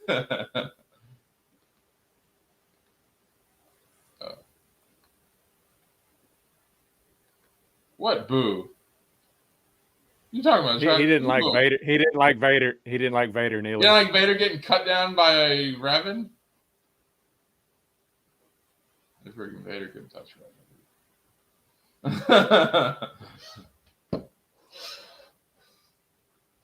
No, Revan. Somebody asked earlier, was Revan a good guy or bad guy? He was both. Revan didn't believe in choosing one side. He was actually a gray Jedi. Revan believed in embracing both. You could only unlock your full potential by doing the light and the dark, which is true because you have access to more force powers if you're a gray Jedi. Let's see. I expected Vader to use a culling blade so he could dispel all those debuffs. Do a beat ton of damage. He's talking about Galaxy Heroes, yeah. Oh, he's mixing the fan film with Galaxy Heroes. Okay, yeah. Good one. Have you guys seen the fan film Vader versus Obi-Wan? Like, I saw that in cinematic, so I don't know if I'd watch a fan film of it. I'm doing these Old Republic stuff because we might see it in a series, but we're not going to see it in a motion picture. I don't think that I don't know if they'll ever go back to movies. I think they're going to do series because that's where they get the money. That's where it's successful. And they don't get bad PR for it either. Certain people are trying to trash Book of Boba already, and that's because they want more. So I think what the problem with Book of Boba, and I'm open. I'm still open to it, and I don't want to put it down. I think it's too early to tell because I wouldn't count out Jon Favreau and Dave Filoni. But I think the Book of Boba thing is that Boba Fett has been around for 40 years, where the Mandalorian is original character to, so they're gonna be hard on it. Yeah, because they're gonna try to judge because they think they know the character. So anytime you do an original, anytime you do original character, dude, they're gonna be hard on it. It's gonna be harder, and they're gonna point to the books, and I'm gonna be like, did you not get the memo? Disney bought this thing 10 years ago, guys. It's like a hitchhiker that's complaining about your destination after you dropped them off. You know what I'm saying? It's like yeah, exactly. That's a great comparison. That's the thing. Like, here's what I want to see out of Book of Boba. I want to see how the heck he got out of the Sarlacc pit. I want to see where those scars came from. I want to see how the heck did he heal. And I want to see what he went through between the transition of getting out of the Sarlacc pit to where he was. And we got all that in one episode. The thing is that the Mandalorian did. I talk about this a lot. I don't think I verbalize it right, but what happened was Mandalorian. They dropped the very first episode. Then 2 days or 3 days later, we got the second episode, and then the following Friday we got the third. So in 7 days we got 3 episodes, and I thought that was nice because that was the entire plot of the Mandalorian series. Yeah, and I wish they would have done that here with Book of Boba Fett, so we could get like into it. And I felt the same way about WandaVision. Well, that's why I like Cobra Kai, because they drop it all at once. Yeah, I like bingeable content. All right, and if you're on a streaming platform, you should have bingeable content. You can pace it at your own pace.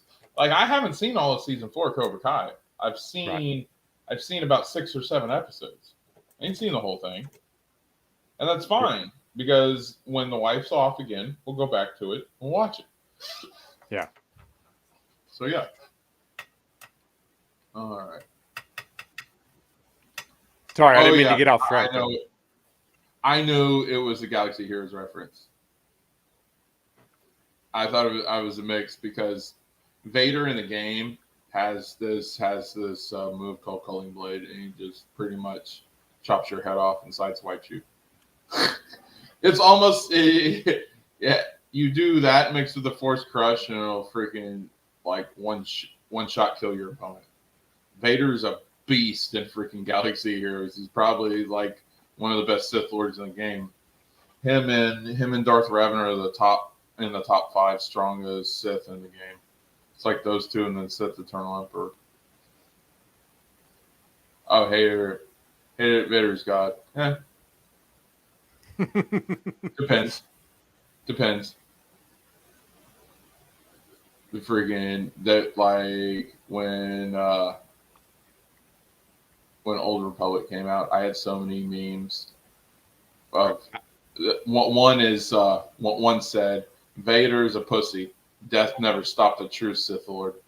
All hail Darth Revan." Like, I got so much stuff, dude. I got so much stuff. It was like, Vader was cool, but he ain't Darth Revan.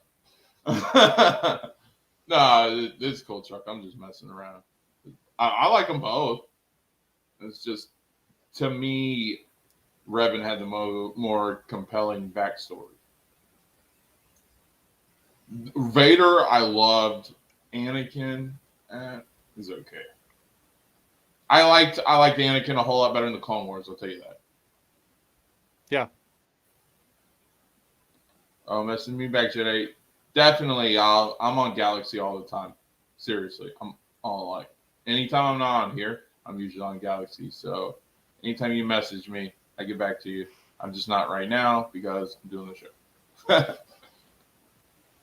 All right, Jeff Sparks says, The Mandalorian was supposed to originally about Boba Fett.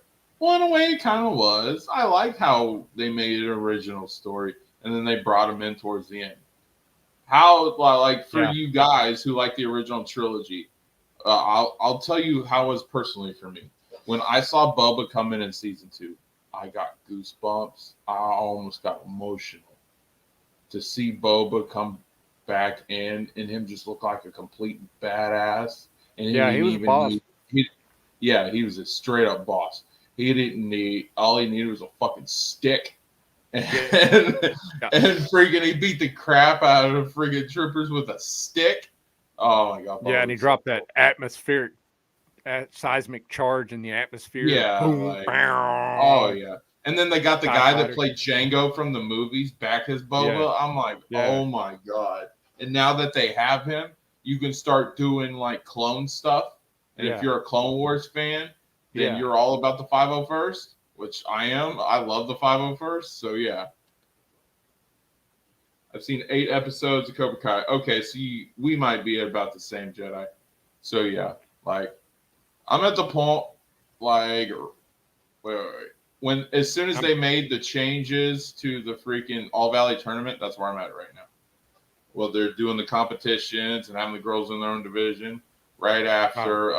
I'm at season 3, episode 8. Oh, okay. Well, I'm not going to say anything else. But yeah, if you're still on season 3, which all the seasons were really good. I'm going to get to 4 tonight. Oh, you get to 4. You'll love it. Trust me. Trust me.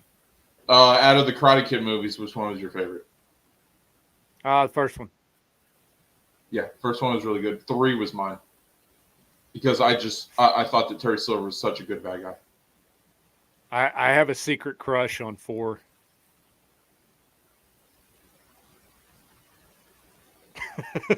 Crickets. Oh, 4? Like Next Karate Kid? Hilary Swank. Oh, yeah, she's great. I like Next Karate Kid. Like, don't hate on that. It's better than the one with Jackie Chan and freaking... Hey, Jet Spot. What you there? I'm here. I just at an angle. I don't know why it's up with that angle there. That's weird. Sorry about that. Yeah, the angle is really weird with that camera, and also even my mic is at an angle. But I sound good, right? Yeah, you sound fine. Yeah. Oh, there you are. Now we can see you. Yeah, sorry about that. Just like that's all good. Welcome to the show, man. Thanks for coming on. Whoops! There's that's my plague doctor costume I did. I actually did a freaking 5-part Halloween special for the whole month, playing Killing Floor 2. Let me change that really quickly. I like your avatar. Yeah, it's Dr. Ian Vandenberg. Yes, master. Yes, lover of all the things arcane, and a plague doctor out of his time. Indeed. Oh. Let me see if I can. Jedi, I have a relic one. The only reason why I haven't brought them up much is because I'm working on Boba right now. For you Galaxy Hero fans. Don't forget Malik. Yeah, I'm going for Malik right now. And let's just say it's freaking murder. Like, it is miserable. That's the only Old Republic character I have left to get in that game. And like, yeah, because you need both Revans to get Malik. So. Adult diapers have nothing to do with it.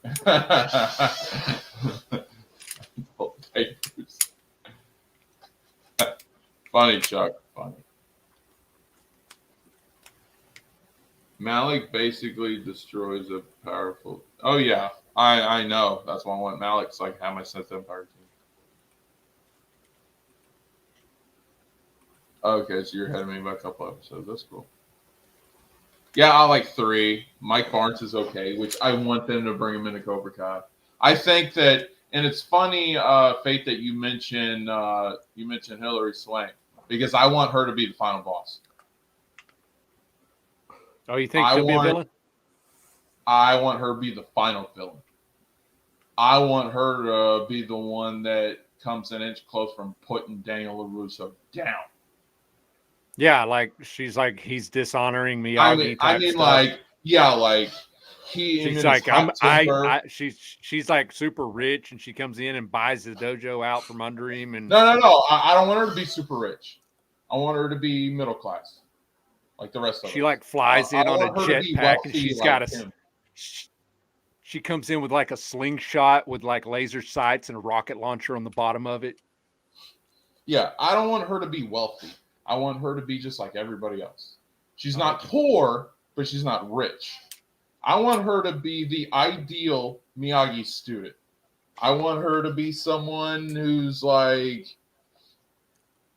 who has her own dojo. She doesn't have to buy out and do that sneaky stuff.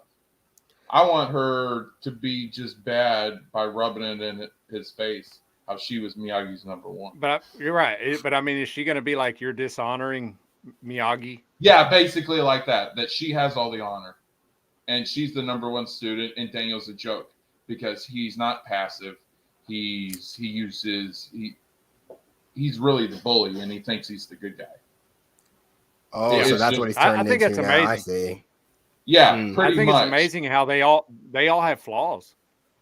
Yeah, everybody. But I want Hilary Swank to come in like, if you watch the movies and you saw how Miyagi taught them to do the right thing, to forgive others, basically those good fundamentals. I want I want Julie to be all of that. I want Julie to be the perfect student. And now he has to, and I want her to be the final boss. I want her to be the bad guy, that she is better than Daniel in any other way. And only by going back to those fundamentals of what Miyagi taught him, what the fundamentals of Miyagi-Do is, not from karate, but the fundamentals of life and the things that he has to go back to being old Daniel instead of this successful car salesman with all this money and all this prestige. He has to go back to humble beginnings in order to beat her because he can't do anything else. And So in he's got doing to. so, and in doing so, the big bad has restored him as a good guy. And that's how the show ends. Poignant. Yeah. But even from the trailer, it seems like, Daniel has gained a lot of hubris from after beating Johnny all those years ago. Well, when you go back, and I like how they say from this tape, look at how it really was. And like I've said it from the beginning, I want Julia to be the final boss. I want her to be the final bad guy that comes in after he's all braggadocious and everything, and spits on him and says, "You're a disgrace. You want to honor Mr. Miyagi, but you're a freaking joke." And she comes in, and I should consider. No, go ahead. Go ahead, Jet. I think I should consider resubscribing back to Netflix because I got rid of it months ago because of one certain thing. Because I don't know why the heck. Yes, literally the reason. I literally just said, "Why are you canceling?" Simple. That movie exists. That's why. What's that? I simply typed in, like, when they asked me a question, why are you unsubscribing from us? That I simply said because Cuties exist, and they had a little trouble at first because I already said I canceled my subscription, but they still took one more subscription month away from. They took some more money out of my account. Still, just like, man, come on, guys. I unsubscribed. I shouldn't be getting more bills from you. And I think the other reason why I want to subscribe to Netflix again is because I think Power Rangers Dino Furies season 2 is going to be on there exclusively. And I say it should have been on Power Rangers should have been on Netflix from the very beginning because broadcast TV, it's just. It wasn't? Huh? It wasn't? No, it was there. They add the episodes after like the first 8 episodes air on TV. They put them on Netflix. And then, like, at least this is how Hasbro's been doing it. And now they've gotten rid of every other Power Ranger series from Zeo up to RPM. And I kind of like now, wow, I really don't want to go back because I love all of those shows. Yeah. But is Dino Fury the newest one? Yes. Oh, okay. I haven't watched it in a couple years. Yeah, I know. I understand that. Yeah, the last one I knew of was Beast Morphers, and that was okay. Yeah, it was good. It was good at points, but the ending kind of had me scratching my head a bit. But it wasn't as like WTF as Dino Charge, where they literally just undid the fact that the dinosaurs went extinct. I like Dino Charge. I thought it was pretty good. I like Ninja Steel as well. I thought they were trying to start fresh and create another storyline. Yeah, but it did show, like, especially with like the 20th anniversary crossover, that it does take place in like the main universe. And I know Dino Charge and RPM have been like officially. Yeah, then they started like when all these places start doing multiverse stuff.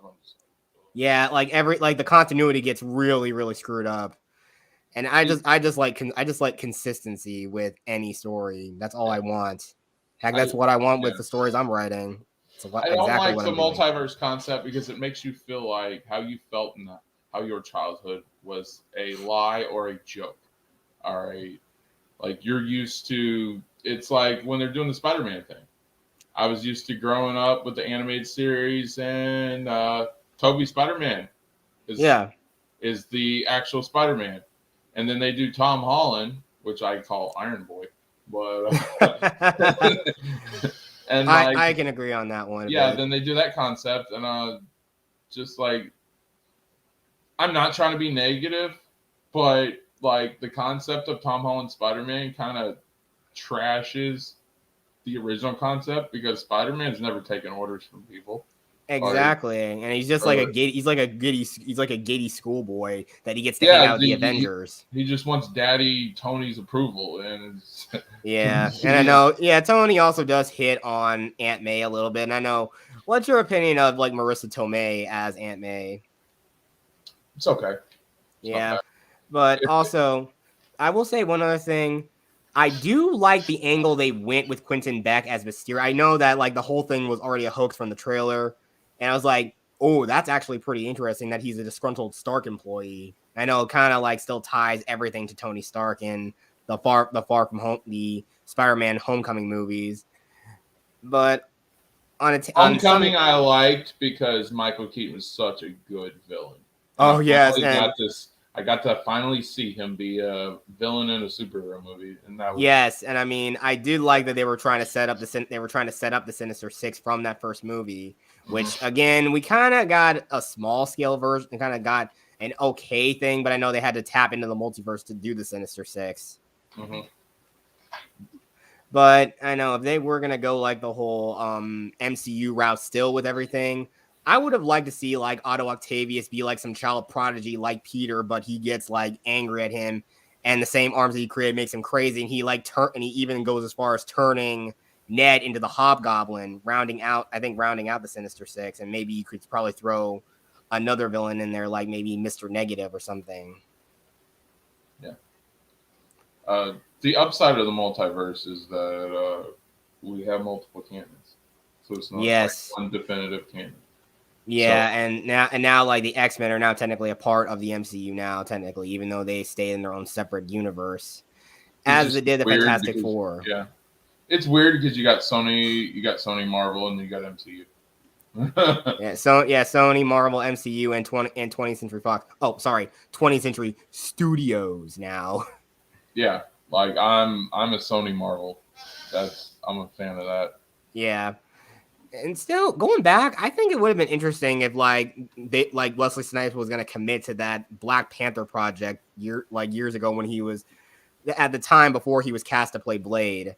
But everything, we kind of owe everything to him, because that's the reason why we didn't get the rebirth of the modern comic book film at the tail end of the 90s. That was actually interesting. I love Wesley Snipes' Blade. Yes, I don't know. Oh yeah, I'm not sure. I think they'll both be fine. Mahershala Ali is a great actor. I saw him in Luke Cage, and I thought he did really good. I just know that the director or whatever was saying that they have no canon for Blade to go off of. And I'm like, that sounds reminiscent of Kathleen Kennedy saying they don't have any source material or books to draw from in Star Wars. And I'm like, I could make something out of the Wesley Snipes movies. You know, I could actually use that framework. I mean, it wouldn't be hard. Like, comics are kind of dead, so they don't even want to recognize it existed. Now that I'll advocate for, but like what Kathleen Kennedy said about Star Wars is complete idiocy, I guess I'll say, because, and I do defend the Disney Star Wars, but there ain't nothing to defend that crap. That's cool. Blade versus Wolverine. That looks cool. And it actually does have an origin story for Blade in it, but there's Wolverine's claws going right through his head. Yeah, and he's in his sunglasses. Yeah, sorry, I kind of look a little disheveled. I'm still fighting off the damn jet lag from my flight back home. An hour flight from Nashville to Chicago, Midway, and another 3-hour drive back home. And I kind of got a little, I'm not sure if I can see it here, but I kind of got a little sliced up. Oh, dang. From trying to put a bow together I got for Christmas. So, yeah. All right. Zachariah says, if you want to learn how to throat punch someone, first you have to do is wax on, wax off. Of course.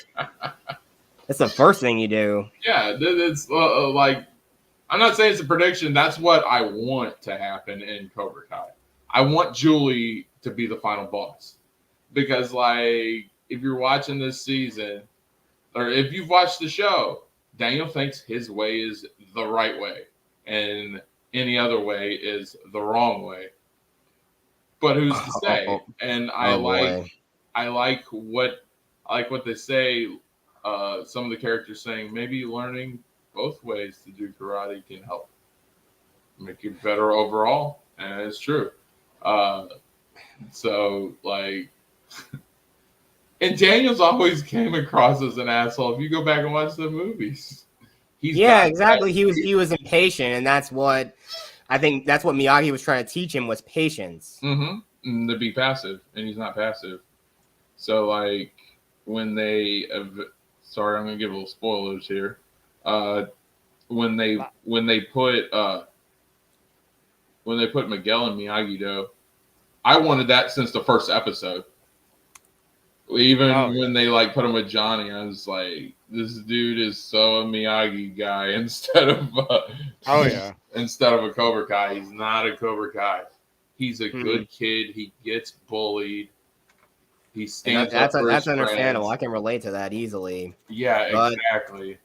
But like I said, I would use martial arts to only defend myself. You try to strike me, he doesn't want to hurt people. Miguel doesn't give a shit about being a badass. He works his butt off and wants to do right for his mother and his family. Like, he's a good kid, and freaking like the stuff. And Johnny was a freaking bully because he got bullied. So making Johnny the good guy in this, I think, is a cool concept. But I was like, man, Miguel's got to be Miyagi-Do. He's like a way less annoying Daniel. like Miyagi was always my favorite karate kid. Daniel was never my absolute favorite. Yeah, it was cool seeing the tournament and the lesson and the stories that they were teaching. I liked, but yeah, it was like when they went to Okinawa in 2. I really liked 2. Yeah, I did too. 2 was really cool and really fun. And then 3 was probably my favorite. I even liked 4 because I thought 4 was fun and it was giving you a different look. Because the first 3 movies were all serious, all fight tournament and all that crap. And then we got full Next Karate Kid or 4, and there was a female take. I thought it was really good. Hilary Swank is a really good actress, and it was fun, and it taught you to respect all cultures. Just because you don't know or you weren't brought up with a certain culture or a certain way that they do things, it taught you to respect other cultures and to see a different side of you. As like most of us, if we see a cockroach, we're taught as children, smash it. And she was taught it's a life. All lives are important. Show respect to that life. Yeah, that's true. And it taught her to appreciate that. So then in the next scene, she ends up picking up the roach and getting it out of the building, but not killing it. And that earns the respect of the monks. And then that earns the forgiveness. And then they make up. And and then she learns a better style. She learns that style of karate. And then she's able to take out the bad guys because she's thinking more instead of just reacting. And I thought it was a really good movie. It taught a lot. And that's what the point of Karate Kid is to teach us life. It's to take lessons that we can learn through self-defense and use them in all aspects of life. That's what it's all. That's what that series and that universe is all about. So I thought it did. Let's see. Now, how many times did you write that message? He wanted to make sure he got the point Did across. you guys like Will Smith's son Karate Kid movie? No, not really. No, most of us don't, and that's not even. It's not. So, if you know anything about martial arts, then you know that karate is a Japanese word, right? Yes. Mm-hmm. And they were doing kung fu. They were doing kung fu, so it's like an insult. Exactly. I didn't even know that far. I just knew that Jackie Chan, and I like his acting work, but he was nothing like Miyagi. And there were no Miyagi references, and I mean, Kung Fu Kid sounds cool. Like that'd have been a cool Yes. movie. Like if they would just call it the Kung Fu Kid, that'd have been great.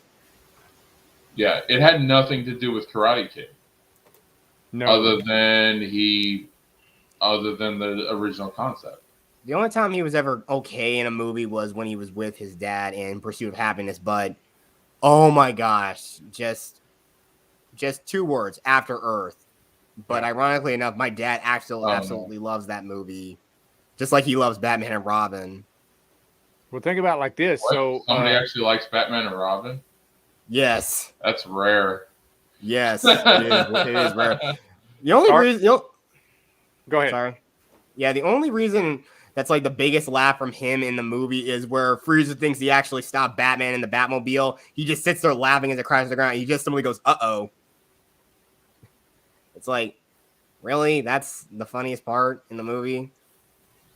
Like, not really. I mean, look, Arnold Schwarzenegger, I love the guy, but just, I mean, sure, he may have been perfect because I think, isn't Mr. Freeze supposed to be like German in like the original comics? Or like in the original, I mean, I'm pretty sure he has a bit of an accent in the Batman animated series, Heart of Ice. I'm pretty sure he has an accent or something a little. Yeah, he was okay in that. I would say he was okay in the Freeze, but see, the thing is, Freeze was not that bulky, and Freeze was cerebral. He was very smart. Yes, he wasn't some dumb brute that just wanted to just steal diamond just so he can keep himself alive. He basically lost everything. He did this for his wife. He wasn't a dumb brute. He just wasn't the level that Freeze actually is. Yeah, he wasn't truly sympathetic as he was in the animated series. I mean, he longed to just be with his wife again, and the fact that he wanted revenge against the people who made him what he was. And that makes a logical sense for any villain origin. Mm-hmm. Even if a character has everything and you have none of that, and you've been like beaten down all your life, it would be obvious that you probably either would try to rise above it or you just further delve into your insanity and just turn into a monster. Yeah, like the villains that they did, the good guys that they did, was just garbage. He says, "No, Hillary Swank ruined Cobra Kai. They bring her in, I quit watching." Well, you can quit watching, but they're still gonna have a ton of viewers. Just kidding, Chuck. It would ruin. Because Julie was like the annoying good guy that that had the attitude problem the whole time. To see Hillary Swank come in as a passive, more like Miyagi than Daniel is, it would be like it would blow your mind. And then her being the big bad guy, then like, you're not honoring that. Like and it wasn't until the very end of Next Karate Kid that Julie showed respect and believed in the tradition and the bowing and all that. She thought that crap was stupid most of the movie. It was only at the very end that she bows to her sensei out of respect because she finally gets what he's trying to teach her. It's like a light that just flips on. She finally gets it. She finally gets all of it. And that's at the last fight scene where she takes down all the bad guys. And she does it blind. And only in that very instance towards the end of the movie does she get it. That she has to fight. Because the whole movie, I want to fight. And he's trying to teach her to be serious. And you only use karate for self-defense. And in the end, she finally gets it. Mm-hmm. And yeah. It's not like with Daniel where he's learning it throughout the whole movie. He's trying to teach Julie throughout the movie, but it's not until the end where it finally gets to her. So then she spends all these years practicing and applying it to every aspect of her life. Because Miyagi had to go a different route with Julie. He couldn't do the same stuff with Daniel. Because and I know being married, I'm not going to talk to my wife like I talk to one of the guys. It's just not going to work. There's a respect, and certain people are certain ways. No one person is the same. So you're not gonna. So he had to go a different route, but he did get through to her, and she was more obedient and willing to learn his teachings towards the end. So I think Julie is a final boss, and her just being the most freaking OP final boss.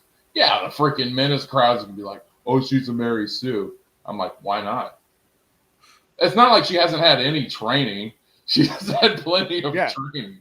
Well, I mean, she had a character development story. Plus, the thing is that the Karate Kid saga, if you will, has guts. Like, they ain't afraid to hit women, and they ain't afraid to break arms. They ain't afraid, you know what I'm saying? So, yeah, when it's soft, it's soft. But when it's hard, dude, they like really, it's got guts. That's why I like Karate Kid. Yeah, part 1, 2, 3, 4, and the series, they kept that severity in the show, you know, of the fighting. Yeah, you know, like part of it I want, and I don't want Daniel to be able to touch her, but like how they self-defense and he'll get some punches and some kicks in on people. No, I want Julie to straight up woman handle his ass. Yeah, like, just to bring him back down to earth to realize you think you're so great, Daniel. You think you got your car dealership. You think you got your perfect family, and you got your good picket fence life. You learn nothing. Exactly. And that's the whole point that Miyagi was trying to teach him. That all the muscles in the world, all the glory, all the money, none of it matters. It's all about what's in your heart. And that's what he was trying to teach him all along. And it takes Julie completely freaking bringing him down to nothing to teach him that lesson that he learned from Miyagi. And I think that should be the end. To bring him back to his roots, basically. That's why I think it'd be great. But that's just me. I like it. I mean, I just want to see some of that. But like, I'm not saying do it season 5. I'm saying if you planning on doing a final season, she should be the last bad guy. There's plenty of bad guys to put in before then. But I think Julie should be the last one. Yeah, but also what we see here in the chat, Chuck D says, I like Jackie Chan. Does that count, Goonies? Didn't they interview Bill Zabka and Ralph Macchio and say that one's not canon? Basically, I don't know. Kid, yeah, but that's what I was going to say earlier. Without the Kung Fu Kid, right? Without that movie, we probably wouldn't have this one because Will Smith produces all this. Yeah, just like his Overbrook studio. Look, the only film I thought was good that he's ever done was Pursuit of Happiness, and of course, I Am Legend. It's just really well done. But I want to read the original book. You get Netflix free. Well, we're not all that lucky. All right, I forgot. I can just sign into my family members' Netflix and watch it. I forgot about that. We're only subbed because of Cobra Kai.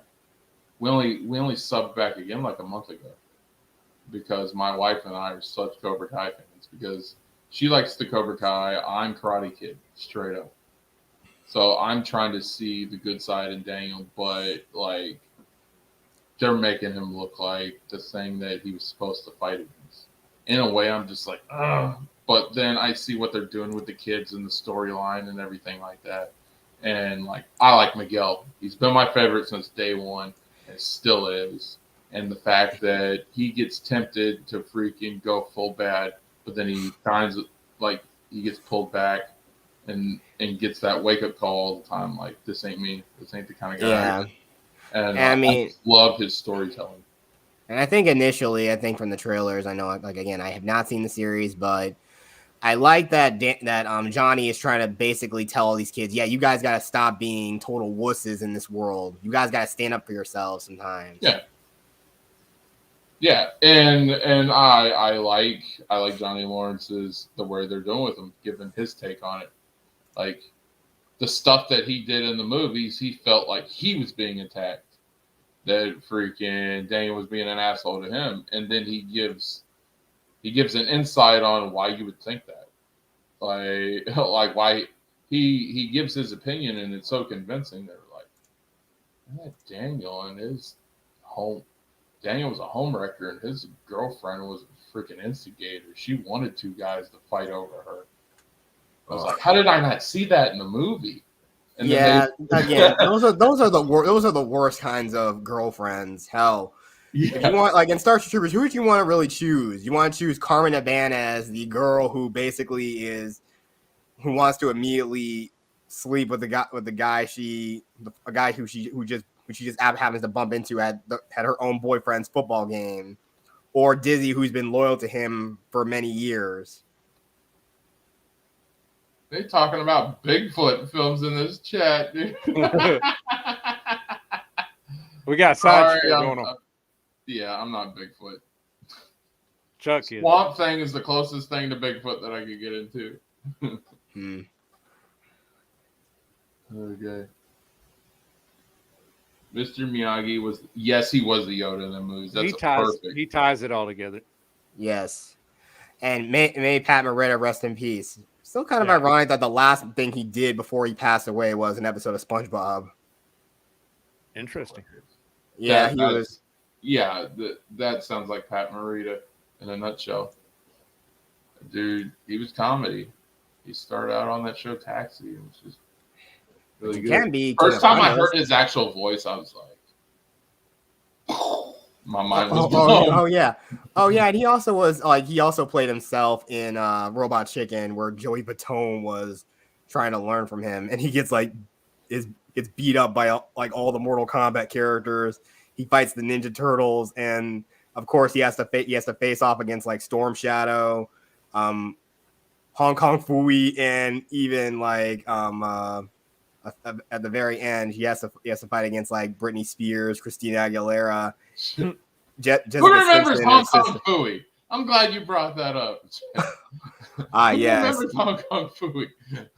Oh man, that was just it was a long time ago, but I completely remember. I remember seeing small reruns of that on Boomerang late at night. I was a kid. Yes. Hong Kong Phooey, #1 super guy. It was built at the height of the 70s. It almost felt like something of like a blaxploitation kung fu film, somewhat in a way, but it's a dog. I gotta highlight this.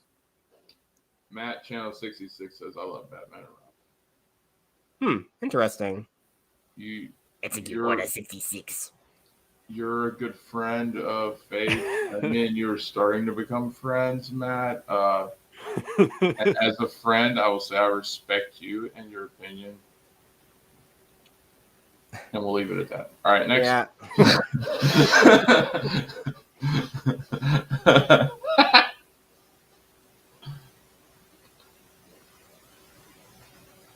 Oh, see, you guys like my creative, don't you? Yeah, that's a good thing. It's cool when we the fans can come up with good ideas for stories. Yeah, you like my creative. I don't even care if you steal it. I just want to see it. Phil posted it earlier today. Oh yeah, and I think he's also on that. If he posts the same booking that I did for it, I'm gonna be like, "Yo, you got to get a little bit of props." Like, we're on the same wavelength, is what it is. Yeah, but people have said they want to see her in Cobra Kai. I'm not just doing that. I'm giving like a full storyline that you could do. Like what they've done with Terry Silver is just amazing. But freaking Julie, I would even what I want with Julie is even more. Yeah, she's a good actress. Oh yeah, Hillary Swank's awesome. Yeah. Okay. He's talking to goodness. Okay. Oh, hey Isaac, how's it going? Great to see you. Sorry, I'm falling behind on the chat, guys. Just with the movies and us just talking, man. Having too much fun. Oh yes. This is what I live for. What I've loved doing for a while. Yeah, it's fun. Of course I respect you. You brought some things to light about people in my community, and I've done more research. I didn't just ignore what you said. I always pay attention to what people say about the Jarvo stuff. and I've been doing some research. And... Oh man, I cannot believe I used to be subscribed to him a long time ago, but I liked him better when he was just using that skull thing of his to and just like it just animated whenever he talked. I like that better when he didn't have to show his face. Jarbo has been. I'll say it like this: Jarbo is a friend of mine, and he has more acquaintance. He has been very kind to me. He's been very nice. But some of his takes I don't agree with. It's not the movie takes. It's fine. He's a huge Kevin Smith fan, and that's fine. All right. It's the personal ones. It's about mandates and stuff like that. We're on different sides of the aisle. I don't believe in mandates. He does. We have different views, and we know that, and we've been respectful about it. I don't believe that anybody should be forced to do anything. We live in America, and I think it's everyone's choice, and they should have the ability to choose. Exactly. I am not vaccinated, but my wife is, and we get tested every week, and we're all clean. So nobody's got COVID. We're good to go. My wife had to get 2 shots because of work. Because she's a CNA and she makes about $30 an hour, and that's good money, and we can't really give it up because we got to pay our bills. So we had to, but I believe that it should be a choice. And like the boosters, I don't know with the boosters. I don't want to say nothing, or I don't mind saying something, but I'm not very educated with it, so I don't know all the facts. I'd have to do my research on that. See what Phil has to say. Yeah, I made my review of season 4 of Cobra Kai, and he even said in that video that I was. Yeah, I couldn't see it because I haven't been through the whole season, so I don't want to get any spoilers. Not that I don't support your content, Phil. You know I love your content. But yeah, that's why I didn't join your review, because I don't want to get spoiled at all, because the season is so freaking good. Be so cool. Carmen learned karate. I don't know. Jedi, you might be onto something. It is, yeah. I believe in freedom of expression. It's like the Gina thing. I stood with Gina the whole time. Absolutely, me as well. I still do. Oh yeah, still do. I think she's amazing. Me and her talk from time to time on Twitter. She's cool. I like she's gotten so good. I think she'd be the perfect person to play a military commander in magnum opus superhero story I'm writing. I'm telling you. I used to think it was somebody else. It was like I think it was a certain Power Ranger actor. I thought I kind of first envisioned in the role, but then I thought, no, Gina Carano is better for this because she actually is she's a real fighter. She knows. Gina will work her way back. I don't think this Daily Wire stuff's gonna work out in the long term. Good short term project though. Get her a paycheck, get her something to do, get her creative juices flowing. That'll be great for her. I think eventually she'll find her way back to Hollywood. This is a phase. Like for us people old enough, we know this type of the identity politics PC crap. Yeah, it's gonna be a phase when just normal like audiences stop wanting to go see this stuff. And I know also the fact is like the fear of COVID is also what's hurting them too. Yeah, definitely agree. It's a phase. It'll pass. When it passes, everything will go back to normal. This thing happens every now and then. But I also do like I also just like creative freedom. I don't like to be creatively restricted when it comes to like doing certain things. I mean, but if I ever had a chance to write a Star Wars story or write for Power Rangers, I would jump on that in an instant. Yeah, like I in my wildest dreams never thought that I would have a YouTube show hanging out with fellow Star Wars fans, watching some badass fan films. I'm living my dream right now. Yeah. So anything can happen, and as long as you want bad enough, yeah. Okay. Absolutely. Awesome show, Emperor. I gotta head to work. See you. I just hate that people can reach into your personal life and fire you for it. You know, I would hate it if like somebody didn't like what I said on here for my real job. You know what I'm saying? And then they fire me tomorrow. You know, I just there's something about That's what drives me nuts, man. that's what social media does. I know they shouldn't be allowed to like judge me for my personal life. Like I should be able to do whatever I want as soon as I'm off the set or whatever. Off the clock, And yeah. off the clock. Like I'll give you an example. Like a place I work at, carry and conceal. You can't bring a gun to the parking lot, even though it's outside the gates, out in a gravel parking lot. You can't even bring it to your car there. So if I drive an hour to work or whatever, I can't have my gun on me because I can't bring it to me to work. You know what I'm saying? So, and they're not going to afford protection for me for that trip. However, they are reaching into my personal life in a sense to sort of, you know what I'm saying? Like they're affecting my personal life. And I feel the same way about like somebody that has a comment that you politically don't agree with or whatever. They can just ruin somebody's life over it. I can't stand that, man. That's I used to when I was working, and especially when I was a manager at Pizza, I used to live personal post. And then me and my stepdad got into a drama fest over social media, and then I stopped. I go to social media for information and to contact people that I normally can't talk with. But it's mostly for information. I'm trying to gain information. I'm not giving it out. It's just safer that way.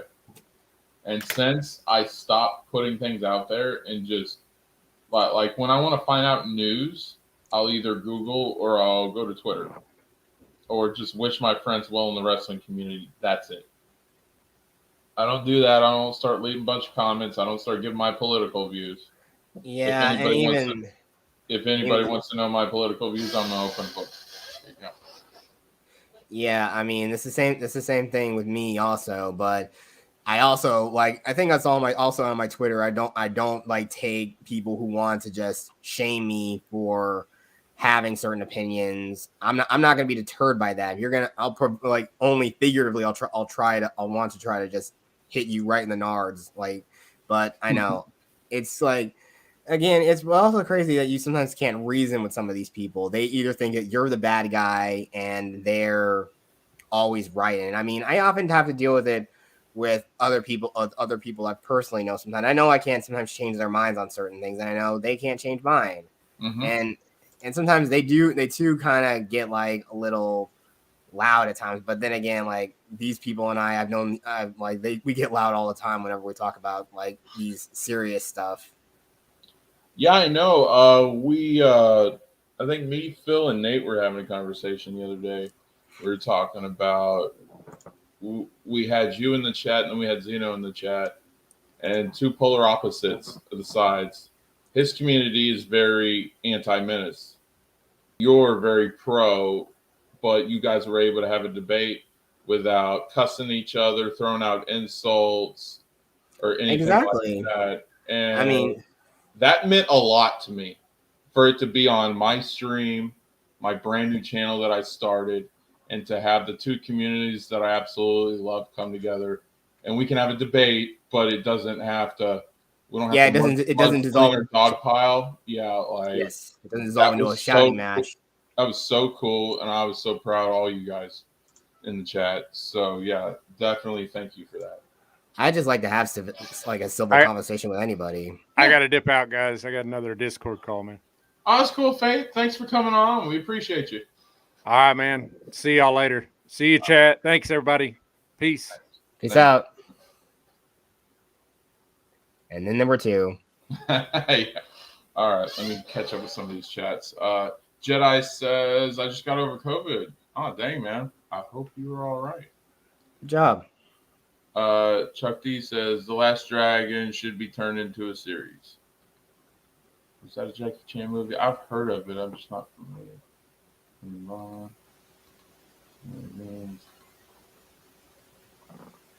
Oh, yeah, your take on Julie being in Cobra Kai was similar to mine. Oh, I've had that take since season 1. We just haven't known each other that long. I've always wanted Julie to be the final boss, because wouldn't that be the ultimate troll? It was something that I thought was funny at first, but then I got serious with it. And then the more serious I got with it, the more creative I got with it. Yeah. Because I don't think that the final boss or the final bad guy should be a bad guy. I think it should be a good guy. Because this whole story of Cobra Kai is literally flipping the Karate Kid story on its head. So if you're going to have a final bad guy in Cobra Kai, it should be one of the top good guys. Like, if I was doing Cobra Kai and Miyagi was still alive, I'd make Miyagi the final boss. But unfortunately, Pat Morita passed. And they don't recast anyone, and it's freaking beautiful. Me being a Star Wars fan, and you being a Star Wars fan too, you don't recast. Yes, exactly. It's Mark just Hamill is the one true Luke Skywalker. Yeah, it's just a thing that we do in Star Wars, and like some other universes probably have it, but especially in Star Wars, you don't recast. If you're gonna kill the character, kill the character, but don't recast it. Yeah, exactly. Same thing with Chadwick Boseman as Black Panther. Mm-hmm. Yeah, if you're gonna, I'm better off of them killing Cara Dune than recasting. That's just my own personal take. And she deserves to go out and bring Cara Dune back, then Gina needs to come back. If you're not going to bring Gina back, then kill off Cara Dune, or say she went on vacation or something. Say she settled down on Kuwait or Naboo. Mm-hmm. Yeah, something like that. Yeah, I agree. I hope Carmen learns karate. Maybe Daniel's not going to teach her. It would be Johnny. Do you want Johnny getting any more pissed off than he already is?